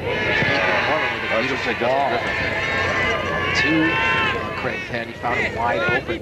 You can see how sophisticated some of these younger players are with the ball, and they're only going to get better as they get older. Well, Joe, you can just tell that the Adams side is really trying hard just to get Justin Griffin tested in the second half. They want to get that first big test on him, because I think that they're thinking that he is so young, he's had so little experience this year, just the minutes he had against Stevenson last week when Palazzolo went out, that this is huge for them if they can do it. There's a header, a back header, and that time no problem for Justin Griffin. Again, if you just joined us, the starting goaltender for Plymouth-Salem is Tavio Palazzolo, and he is one of the finest in the state. He had gone through a streak of about 11 shutouts. He had 15 shutouts in the year. He is not playing today because he does have an injury, and Justin Griffin is going the distance here. And it makes you wonder, would this be a different story right now if they had their starting keeper? Not to take anything away from Justin, he's done a fine job, and really the goals that were scored were fine goals and excellent shots. Yeah, but you wonder if that first goal when Justin came out, if maybe Palazzolo doesn't stay more at home, makes a save. That's probably conjecture at the time, because you don't know how he might have reacted himself to that. I think Justin Griffin has played pretty well, considering we've gone through now a game and not quite a period and a half, but and he's done a pretty good job. I mean, Rochester Adams is a scoring type of team, and when you got a guy who scores into the 30s, to keep it to 2-1 is pretty good right now.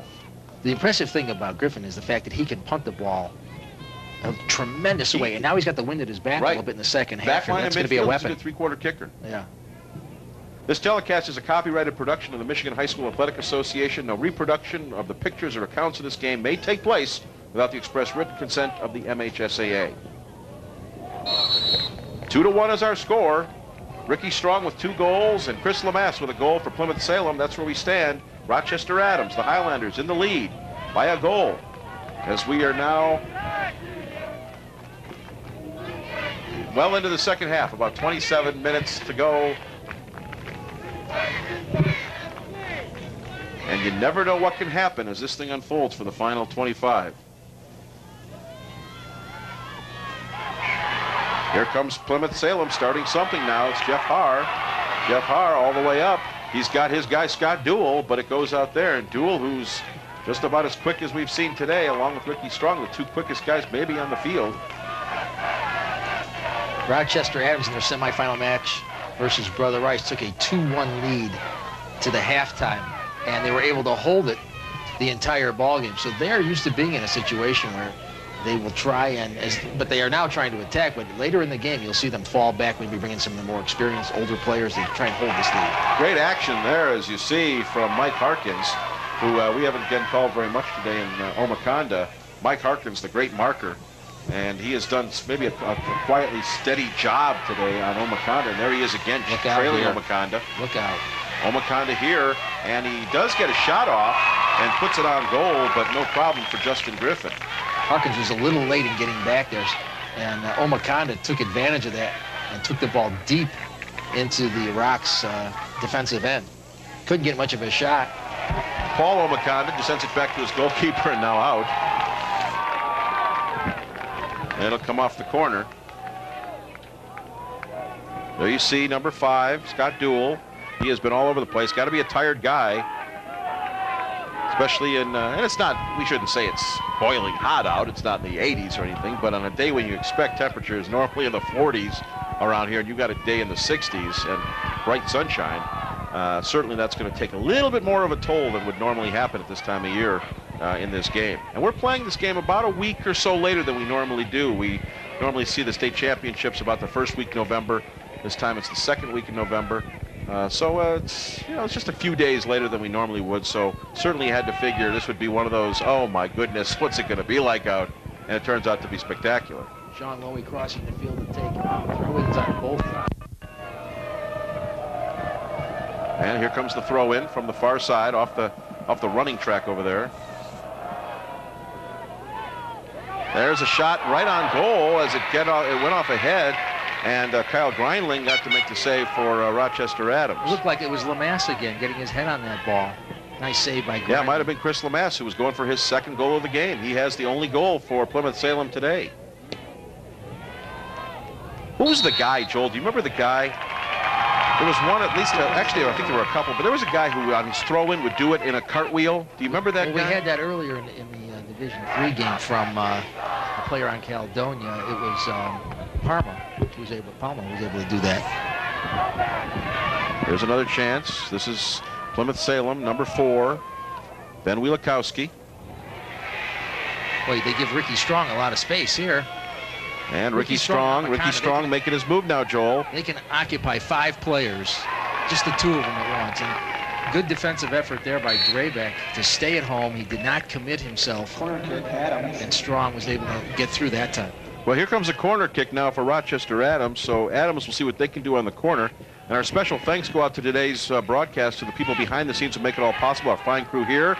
We'd also like to thank Bernie Loprete of Bloomfield Hills Public Schools and all of her assistants who have done an excellent job organizing this year's finals here at Andover High School. And another chance, Rochester Adams, but a good block in front. And they'll just try to track it down now, and Adams finally does, and that was Bobby Doby, but it goes out at that point. Now back to the center stripe, and again, great athletic move and great athletic effort by Paul Omaconda to chase that one down. And on the throw-in, it's Brett Steiner. Paul Omaconda, that is, playing in his last high school ball game, and he's put through a beautiful effort so far. Steiner, a nice job of putting that in. He almost had a break for number 9, Sean Lowy, but it just didn't come to pass. Omaconda is not afraid to take risks in the back. He'll come up and attack a player. I see that out of both the Omaconda guys. Yeah, both that of the true. Omacondas. Can you imagine the battles they must have in their backyard? Oh, at the dinner table. What do you mean that's the last of the peas? Give me those potatoes. There you see number 5, Scott Duell. We told you he could be the difference maker. We're still looking to see what happens with him. There's a ball out in front. Here comes Duell now. Duell has it, puts the shot on. It's blocked in front and finally kicked away. A nice individual effort there. And that kept Plymouth Salem off the board and kept them tying it up. Well, I like Duell's effort there. You know, Duell is not just looking to score himself. He looked to pass that ball and was hoping to find somebody right in front of the goal.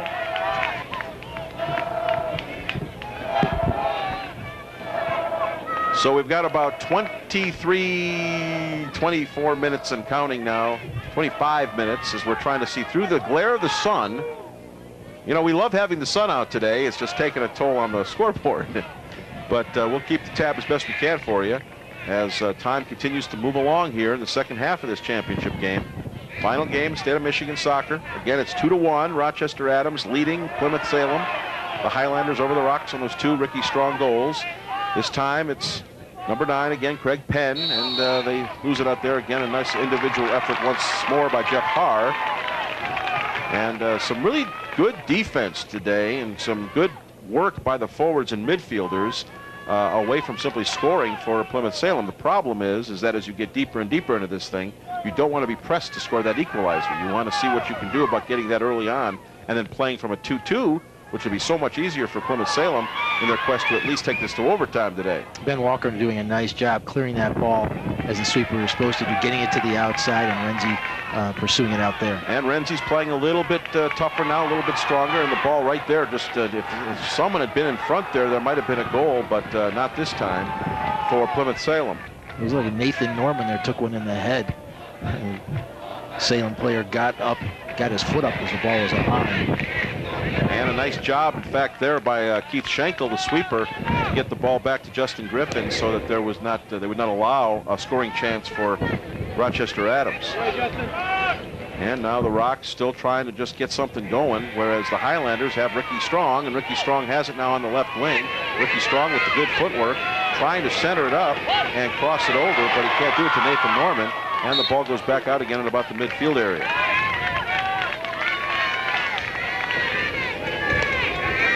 Once again, the team in yellow is Rochester Adams, going for their first ever state championship. And Plymouth Salem knows what it's like to win one, but this group would love to have one themselves. Add another trophy to that case over there in Plymouth, at the Canton School area. Of course, Plymouth Canton is where we have the women's state championships every year. And that'll be coming up again in this school year in May. And I hear that both of these schools, again, have fine teams. Plymouth Salem and Rochester Adams both will be very competitive in girls soccer, which has really, Joel, jumped by leaps and bounds in the last 5 to 8 years. Well, I'll tell you another thing that's going to help women's soccer here in Michigan at the high school level is the fact that the University of Michigan has a varsity level team. And that will also help boys soccer as they add that in the year 2000. Yeah, ball again in front and no opportunity. Couldn't get the handle on it. Michigan State has had their program's been a Division I program for a while, hasn't it? Oh, they won championships in the 60s. Joe Baum's been there. He came out of St. Louis and never left.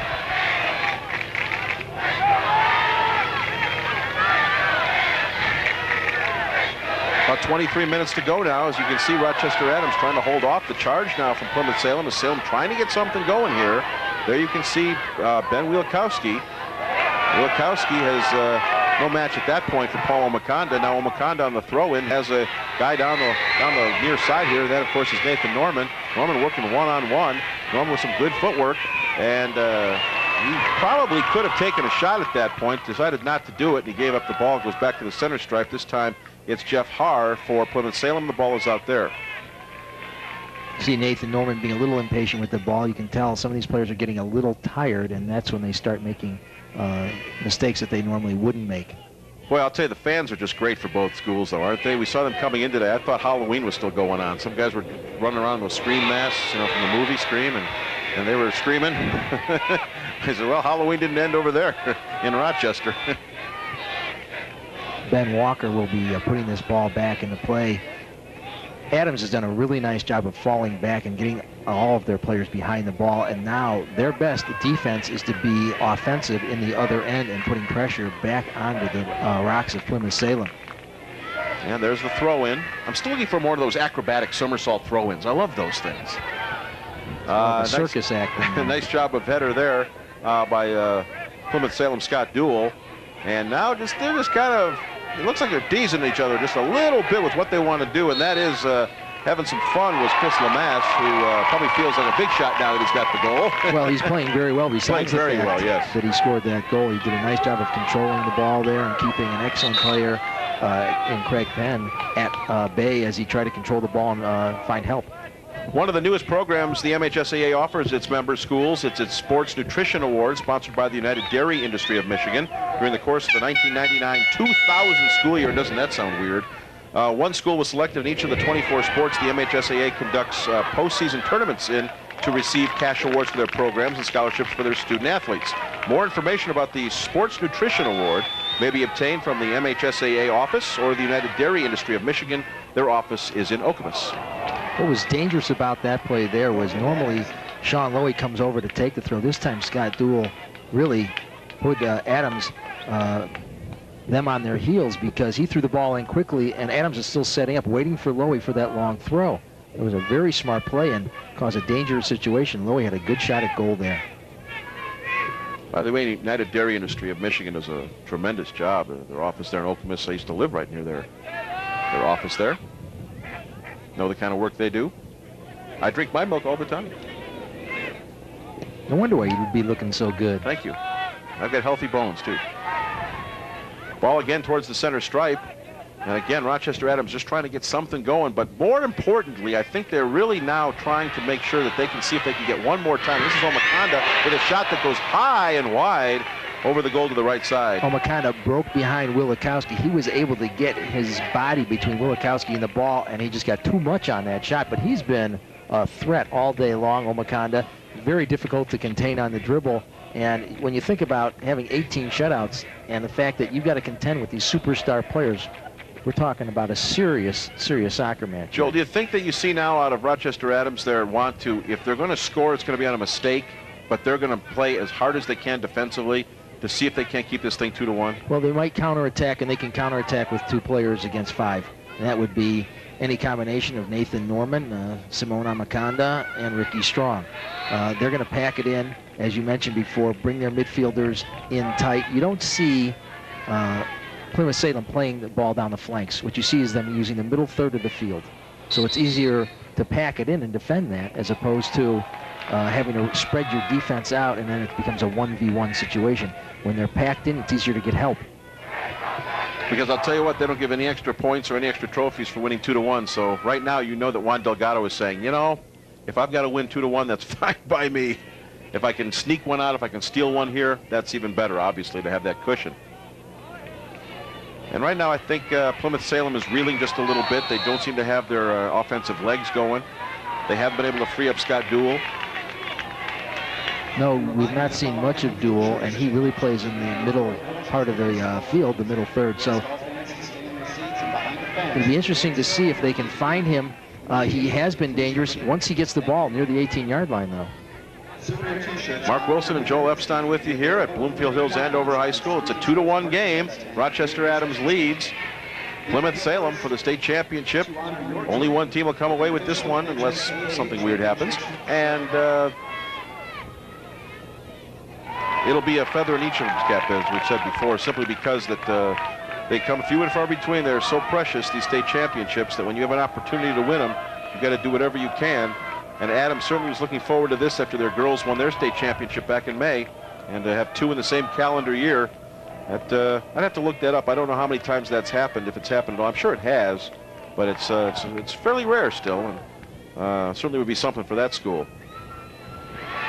And another chance there for Plymouth Salem, and again it goes high and wide over the goal. Well, Salem has had their chances, and there was another opportunity as the ball was left for an unmarked player on the far side of the field, and he could not bring the ball down. They're just missing these shots, Joel. They're either getting too anxious on their shots and just firing them high and wide. That's for the most part where they're going, is high over the goal. Yeah, it seems that they are a little over anxious. Well, they need to get more opportunities, getting their guys in front more, and if they're going to take those shots, at least put it on goal somehow, so you have the opportunity for a header or some kind of maybe a bicycle kick of some sort where a guy can be turned around, and maybe that's how you surprise them at this point, because right now Adams is expecting that, and anything can happen, but you really have to make something happen if you're going to get another goal here. Well, Adams, you'll see that many times they'll maybe dribble a little bit too much as opposed to miss a shot high and wide. by playing before they have control of the ball. They seem to have control of the ball most of the time when they are working as an individual against a defender. What we see from Plymouth Salem is they're rushing things. They don't have the ball under control. The ball's coming across the field and striking it wildly. Clock continues to tick. Of course, we have an overtime session if we have to, if we have a tie game. About 16 minutes to play here in the second half in regulation. 2-1 the score. Rochester Adams over Plymouth Salem. Renzi's going to be taking his free kick. Strong was following on the near side. A lot of times Strong will find himself out to the left side to help defensively.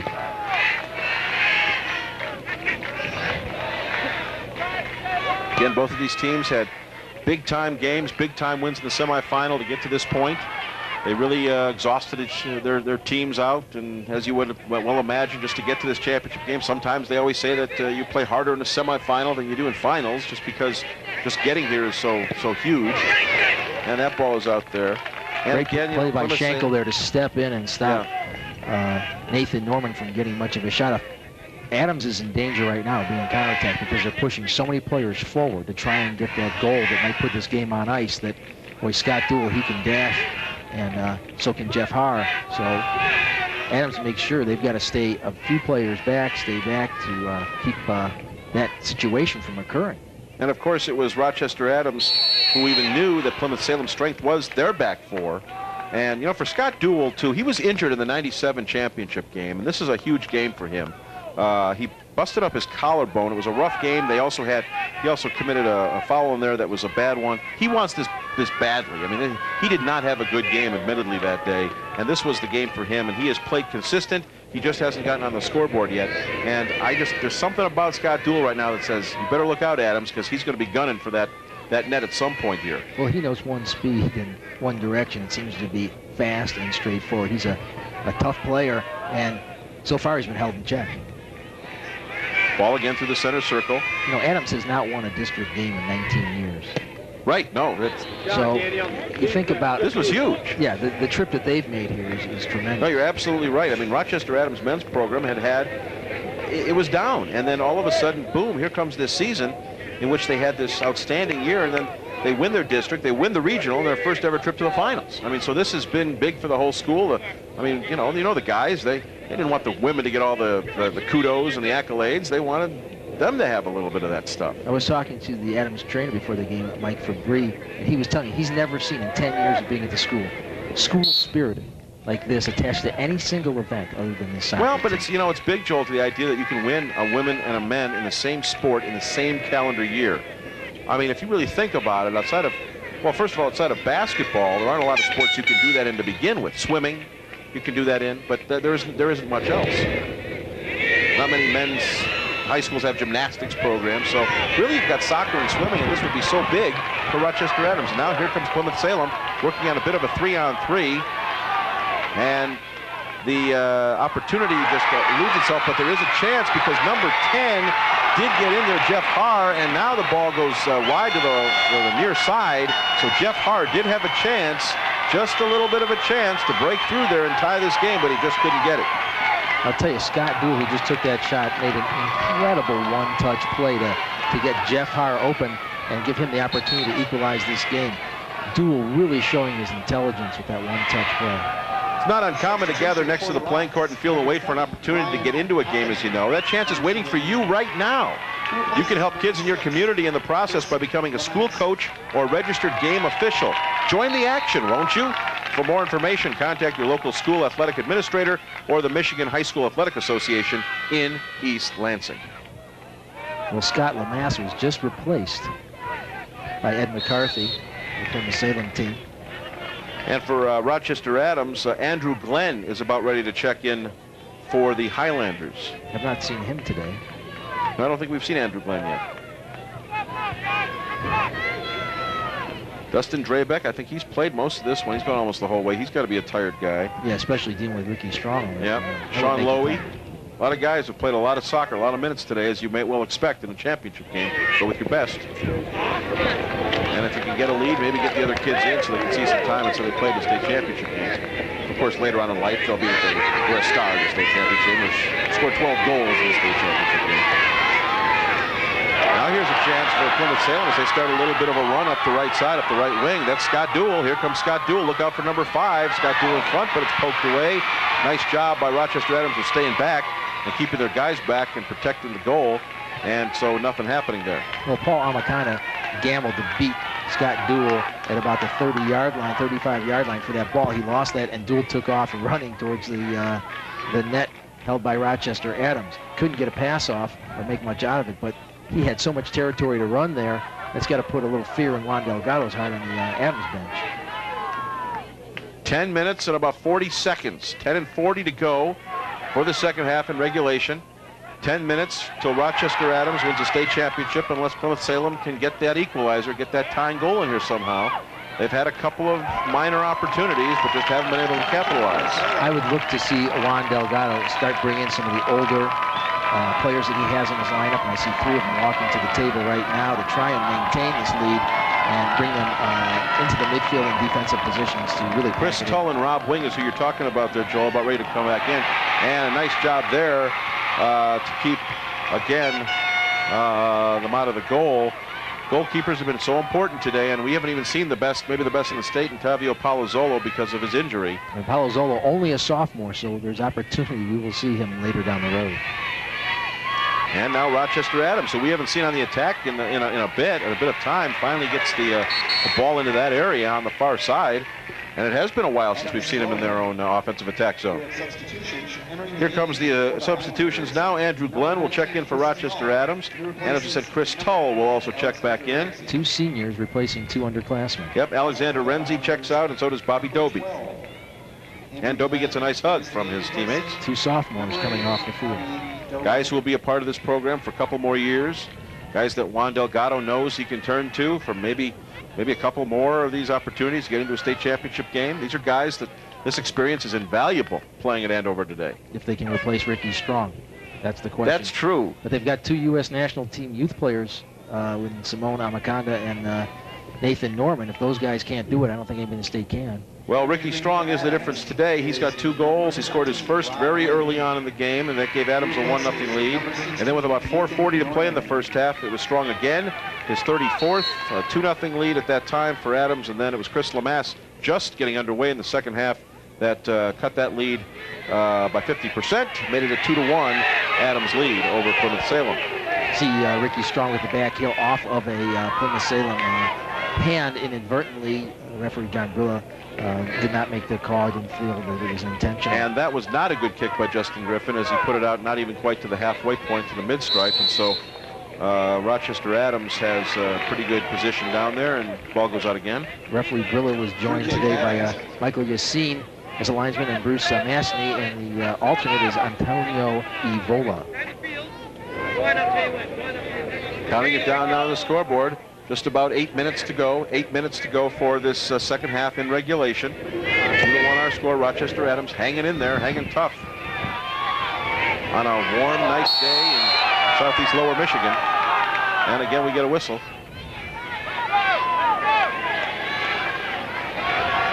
And there you see number 9, Craig Penn. Penn has been all over the field today. He's the quarterback of the Rochester Adams team. He's a very sophisticated player. Good midfielder. And that one is right on, and Penn almost had it, almost knocked noggins there, and he did get a piece of the ball at least, and it looks like he might be shaken up just a little bit. Craig Penn is still on one knee, and they're going to see. I think they're going to try to help him off. Yeah, Craig Penn is hurt, although he is up now. I'm sorry to make that. It's not Craig Penn, to make that Dave Staninger. Staninger was the guy that went down. Staninger is the guy that almost knocked heads. And Staninger, tough kid, staying in the game. Keith Schenkel just had the same problem on the other side when the ball's on the other end for Plymouth Salem. He was laying on the ground for quite a while. And here comes Ricky Strong with the strong kick, but it goes just wide to the near side of the goal, and he couldn't get towards the post at all. So Ricky Strong didn't look like he got it all, Joel. He didn't look like he got a real good leg on that. The ball was played beautifully into space, and that's a lot of the time what you can do with Ricky Strong because he's fast and physical. Put the ball in space, and it's hard to beat him to the ball, or possess the ball if you're running with him. Well, we're still waiting to see what Scott Duell can do. Here's a guy who scored 24 goals and had 13 assists throughout the course of the season and has been shut out today. on the board, as has Jeff Haar, as has Brett Steiner, another two dual double-digit goal scorers. And it's just been Chris Lamass who's been able to get it past the goalkeeper, and only for his third goal of the season. And we keep counting it down. We're under 7 minutes now for this one. Ball goes all the way down and out. And you can see number 3. Boy, you're right about that. Paul McConda kind of directing traffic. Just under 6 minutes now. Under 6 for the second half and for regulation. And you can hear the fans from both sides really starting to get on. They want to see if those are the Plymouth Salem fans you hear. They're trying to rally their team on right now. They've got a great opportunity from the corner throw-in, from the side throw-in, and a header right out in front. It's still up in the air, as you can see, and finally poked out just a touch by Adams, but still kept in. And now no one is able to take control, and it goes out in the corner on that side, on the far side. Well, those opportunities don't come very often. It looked like it was Jeff Haar who had the best attempt at it. Here comes another opportunity. It was Sean Lowy making the throw-in. He's got that drive-like throw. You wonder if he changed things up a bit. Maybe chipped a throw in there. Put a little more air under the ball. There you go. Be a little give an opportunity to some of his players to get ahead on it. There it is. It's a little higher that time. A little higher, right up in front, and this time it is stopped by Kyle Grindley. I like that ball when it's delivered on a line to the near post. If you're going to try and get it across, it's nice to have a little air underneath it. Makes it easier for your players to get to it. Well, the momentum certainly has changed to the side of Plymouth Salem. They have had many more opportunities in their offensive attack zone than has Rochester Adams in the last 10 minutes of this second half. Adams keeping 7 players back right now. Every man is tightly marked because they don't need any more goals. Ends like this. Well, not with the kind of time you've got left in this game, Joel. Now you can sit on the 2-1 lead, not feel comfortable about it, but feel pretty confident that your guys can do the difference and do the damage they have to. The beauty of high school sports is the camaraderie that is developed between teammates. It's a relationship nurtured on the playing field, the locker room, and most importantly in the classroom. The time that youngsters spend together in school sports on and off the field in a play contributes to this unique extracurricular experience. So high school sports, it's a privilege to play. I still play, and I'm like 40. Hey, it's a privilege to watch these high school players play. So under 4 minutes, just about 4 minutes to go in regulation. Plymouth Salem will try anything now that it can do to get this game equalized. Once again, good goal kick. Oh, tremendous goal kick. Craig Penn on the attack for Rochester Adams. And here comes Salem now. This time it's Dan Longpre. Longpre. Most of those balls in the offensive end are sent to Scott Duell. They're looking for him. Oh, yeah, you got it. If you're not looking for number 5, you're not looking to win right now because number 5 is the guy. Number 5 has to be the guy you have to turn to in this situation, along with Steiner and also Hart. Look at Ola Makonda spin 2 players and make his way down the line. And he's got it now. Ola Makonda right out in front, and a nice stop there and an easy save, if you will, for Justin Griffin. He occupied 5 players, including the goalkeeper, by himself on that. He had no help. He found his way to about the 15-yard line and got a shot off. The shot was deflected, but it killed time. It was an important aspect of that play for Rochester Adams. And Joel, with the exception of that one kick just a few moments ago, Justin Griffin has done a tremendous job on his goal kicks out. He has literally had Salem with the ball probably about the midfield or in on the attack zone, on the attack. So he has done the job that he is supposed to do, and he has not allowed anything in the second half. Just like we said, it had to be done. He could not allow one goal, and Adams would have to really hang on, and Salem has the opportunity to still tie this thing up with a couple of minutes to play. But you can leave Simone by himself up front, and he'll carry the ball, and he'll kill time, and you can put the rest of your players back.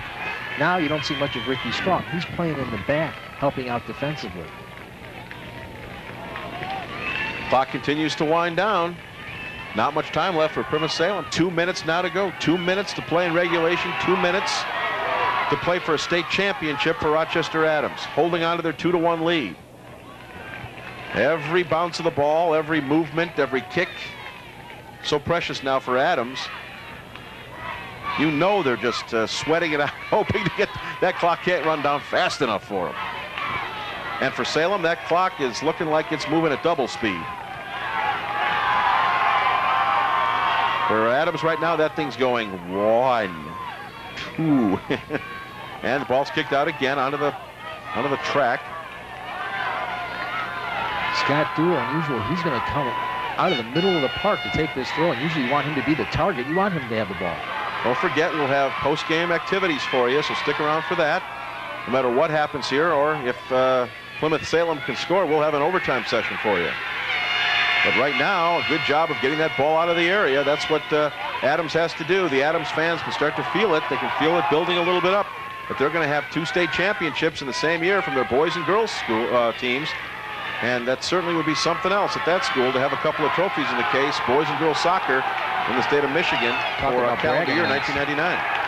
Talk about bragging rights, Mark. Oh. Ball's out there. Look at Salem now. One of their players is down, and they felt like he was just tremendously hacked because of the angle of the sun. I hate to say this. The sun got in my eyes. I couldn't tell exactly what happened. Maybe we can see it again. Maybe Ken of the truck can get us that one again. We'll find out what the deal is. Well, the referee, but they have a player down. Is that Dool? Yes, it is. Referee is. He was kicked in the stomach. Let's take a look at it again. Referee's talking to the linesman, trying to figure out what happened. Oh, yeah. Where.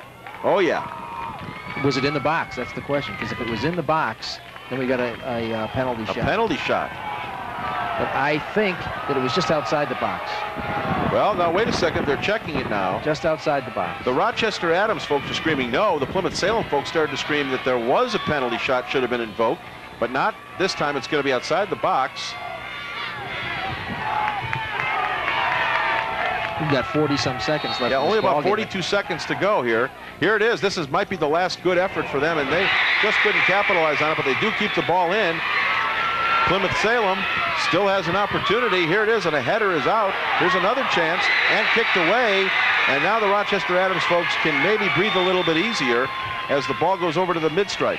Boy, on that free kick, I want to see the ball going towards the net. Give it a chance. You can't score unless you put it towards the net. About 15 seconds. That's all that's left here as the clock continues to wind down. Now the Adams kids start to celebrate in the sidelines. They know this thing is over. The countdown begins. Here we go. 4 seconds, 3 seconds, 2, 1. There will be no more play. Rochester Adams has done it. They win their first ever state championship, defeating Plymouth Salem by the score of 2-1. Joel, it was exactly what we thought it would be, an absolute barn burner from start to finish. Tremendous offense from the superstars and well-played game by Plymouth Salem. Just not enough offense to compete here against Rochester Adams, the state champs. Well, congratulations to Juan Delgado in his first year as the head coach at Rochester Adams. He wins the state championship. I don't know if you get a raise for that, Juan, but you certainly can't do any better in my mind. Well, what does he do for a second after? Yeah, what do you do for an encore? You know, you better keep winning them now, Juan. That's all I can tell you. We'll talk more about it. We'll see the champions in a bit. So stick around here. We're not done, anywhere near done yet. The final score again, it's Rochester Adams 2, Plymouth Salem 1. We'll be back with award presentations for you in a moment. One of your network sponsors on this championship day is Farm Bureau Insurance. You can't predict. You can't predict when. Your wife has been Where? in a serious accident. Terrible accident. How? We did all we could. But life goes on.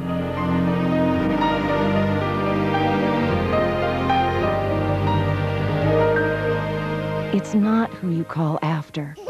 It's who you call before.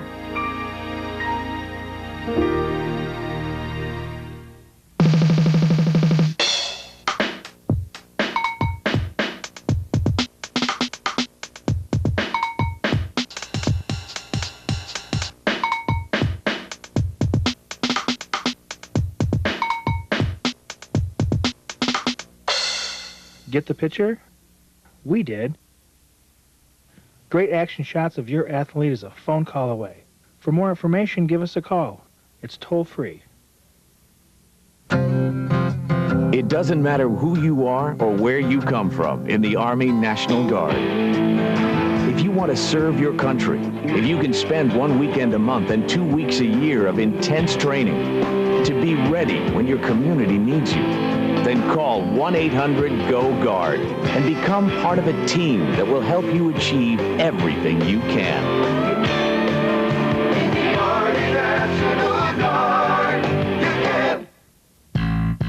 I missed my soap this week. I don't know what's going on. Well, Len's finally admitted to Tiffany that his father's ex-third wife is really his mother's cousin's doctor's mistress. Wow. You don't watch the soaps.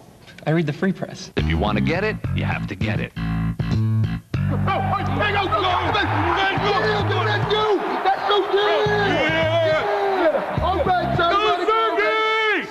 Sergey! The Detroit Free Press. If you want to get it, you have to get it.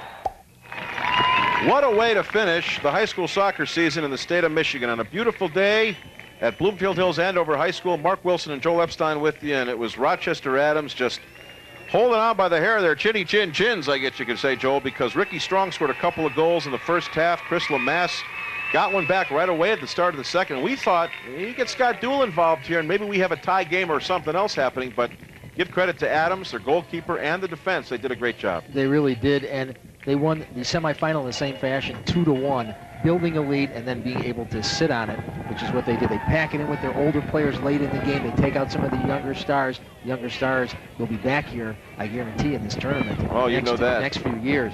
When you look at the final stats, the shots became something very close. Rochester with 7, Plymouth with 5, and corner kicks dominated by Rochester. But the most important stat of all is 2-1. 2-1. And you got to thank Ricky Strong for those two for Rochester Adams. You think the Adams kids are happy about that? Look at them going up and down. They have now won a state championship in girls and boys soccer in the same calendar year for 1999. They're going to end the millennium, if you will, the century, as state champions, as dominant state champions in the state of Michigan. Both Rochester Adams girls for Ralph Torrey in his final game and for Juan Delgado on the boys in his first ever season. They win state championships. Isn't that something? The awards presentation coming up here in a bit. We'll give it to you. We'll let you see the runners-up, the Plymouth Salem Rocks, as they get their trophies, their awards, and their runner-up championship trophy. And then, of course, Ed McCarthy will accept that, and then Juan Delgado will accept the championship trophy for Rochester Adams. So Madonna has got to be a very proud person today. Her school just keeps winning state titles.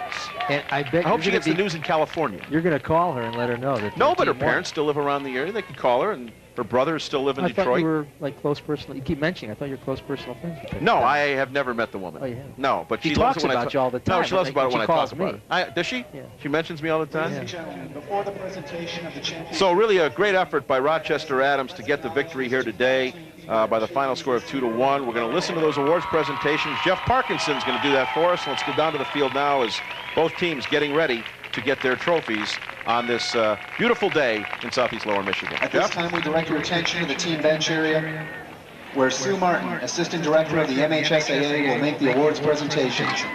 She will be assisted by Anna Borovich. First, let us honor the runner-up in Division I, the Rocks of Plymouth Salem High School. First individual medals.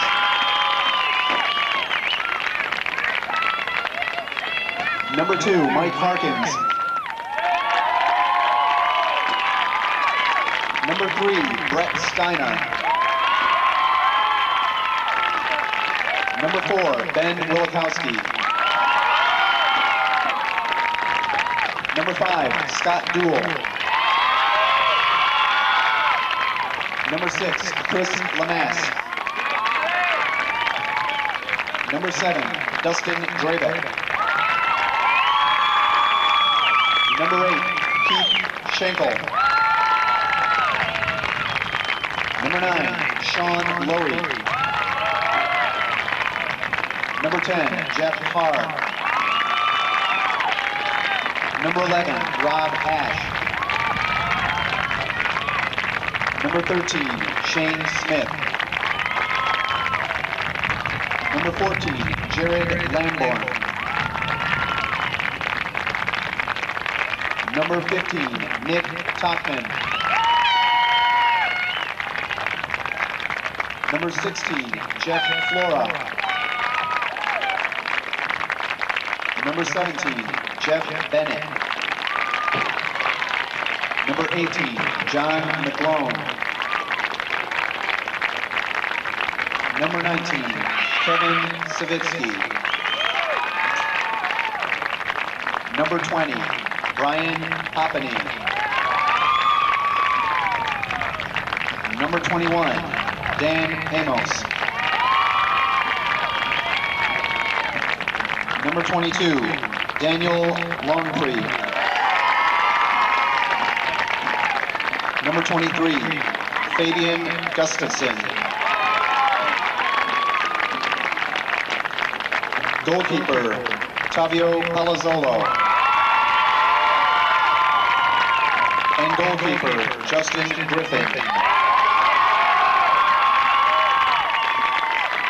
And accepting the runner-up trophy in Division 1, Coach Ed McCarthy. Congratulations to the Plymouth Salem Rocks for an outstanding season.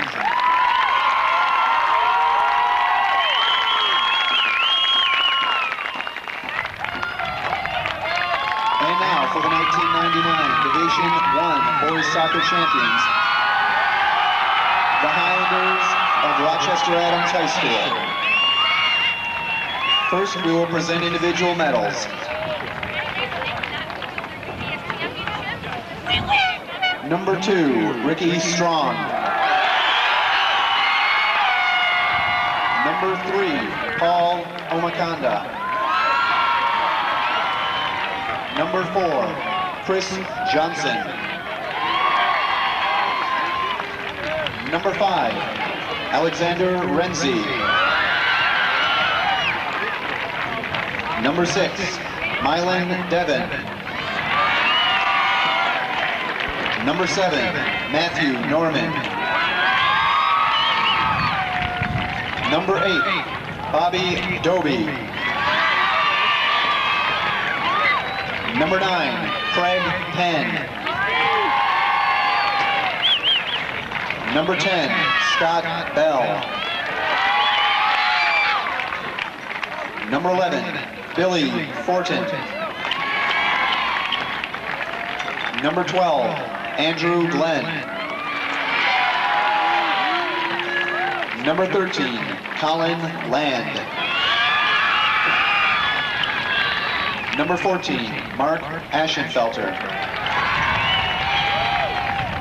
Number 15, Dave Steininger. Number 16, Nathan Norman. Number 17, Ryan Mann. Number 18, Ben Walker. Number 19, Chris Tall. Number 20, Rob Wing. Number 21, Richie Lindberg.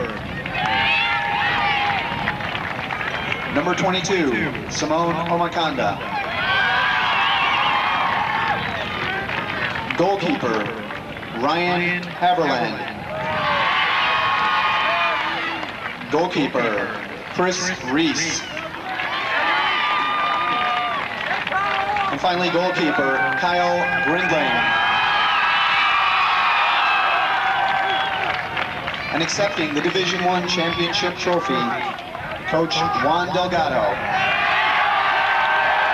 Congratulations to the Highlanders, the 1999 Division 1 Boys Soccer Champions.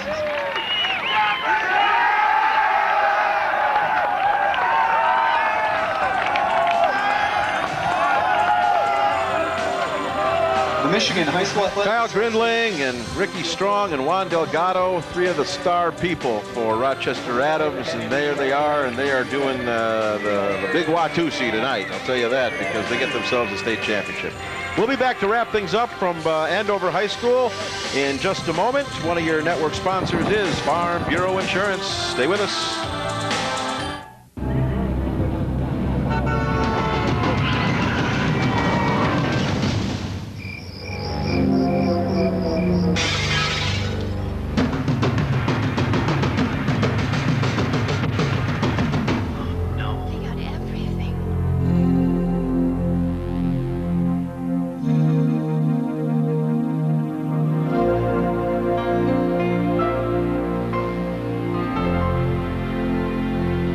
Sometimes I just wish they'd keep our parents out of the gym, and the game would probably be more fun. Not all of our parents are bad sports. It would help, though, if the good sports told the spoiled sports to sit down and shut up. Shut up. Sure, we want to win when we play, but we want to have fun, too. Now we need you to behave properly when you go to all of our events. So in closing, we have just one last message. We need you to be a good sport.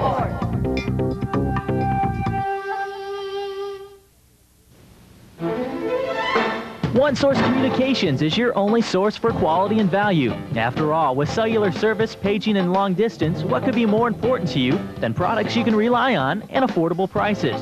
They offer the best, like free lifetime warranties, free removal and installations, and free lifetime tune-ups. At One Source Communications, you won't find gimmicks or hassles, just great service. One Source Communications, 888-622-3099. I missed my soap this week. I don't know what's going on. Well, Len's finally admitted to Tiffany that his father's expert wife is really his mother's cousin's doctor's mistress. Wow. You don't watch the soaps. I read the free press. If you want to get it, you have to get it.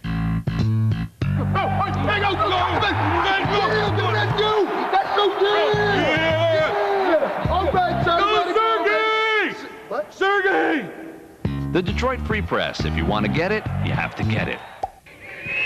380 schools played soccer in the state of Michigan this year. It all started way back, I guess, in about August.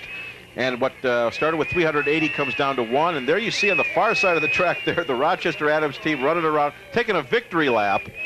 If they would go the other way, they could pull like, the reverse victory lap, if you will, Joel. But I don't know how you could do any better than Rochester Adams did this year, winning the girls' state championship for Ralph Torrey in his final game, and then Juan Delgado's first season. He comes out, finishes with a record of 21-2-1, and wins the state championship for the guys. Well, he can shave now, too, because the players would not allow him to shave once they got into the tournament until they lost. Well, they've won the whole thing, and give him a lot of credit. Master psychologist with a very talented team, making sure each player contributes an equal part and using the strengths of those players with each other in combination. And you can see he gives them the freedom to do what it is they need to do to be the successful. Plymouth Salem, on the other hand, Mark, this was a rebuilding year for them. They lost 9 starters. Ed McCarthy had no idea that they would be back here. He didn't think they would be here. Give them a lot of credit. They lost their starting goalkeeper, a sophomore, had 18 shutouts on the year, wasn't able to play in the final. Let's not forget about that. And Athletic Director John Robinson, as you said, along with Ed McCarthy, can be awfully proud of what happened at Plymouth Salem, even though they do lose their second state championship in the last 3 years. And Juan Delgado and Athletic Director Jason Rapp out there at Rochester at Adams High School, certainly very proud of the Highlanders today as they win the state championship. Joel, I appreciate it. You're a true pro, and I had a lot of fun doing these games with you today and wrapping up this high school soccer season. Well, thanks very much, Mark and Chris. Here in the booth, it was great working with both of you, and we'll see you again in the spring. And Ken and everybody else, you did another super job, as you do every year, and all the time we do it a couple times a year when we do high school soccer. So we hope you've enjoyed our boys soccer coverage here today, and hope you'll join us in March when the MHSAA Championship Network provides coverage of the girls volleyball finals. Your Division I champion is Rochester Adams, the Highlanders, a 2-1 winner over the Rocks of Plymouth Salem.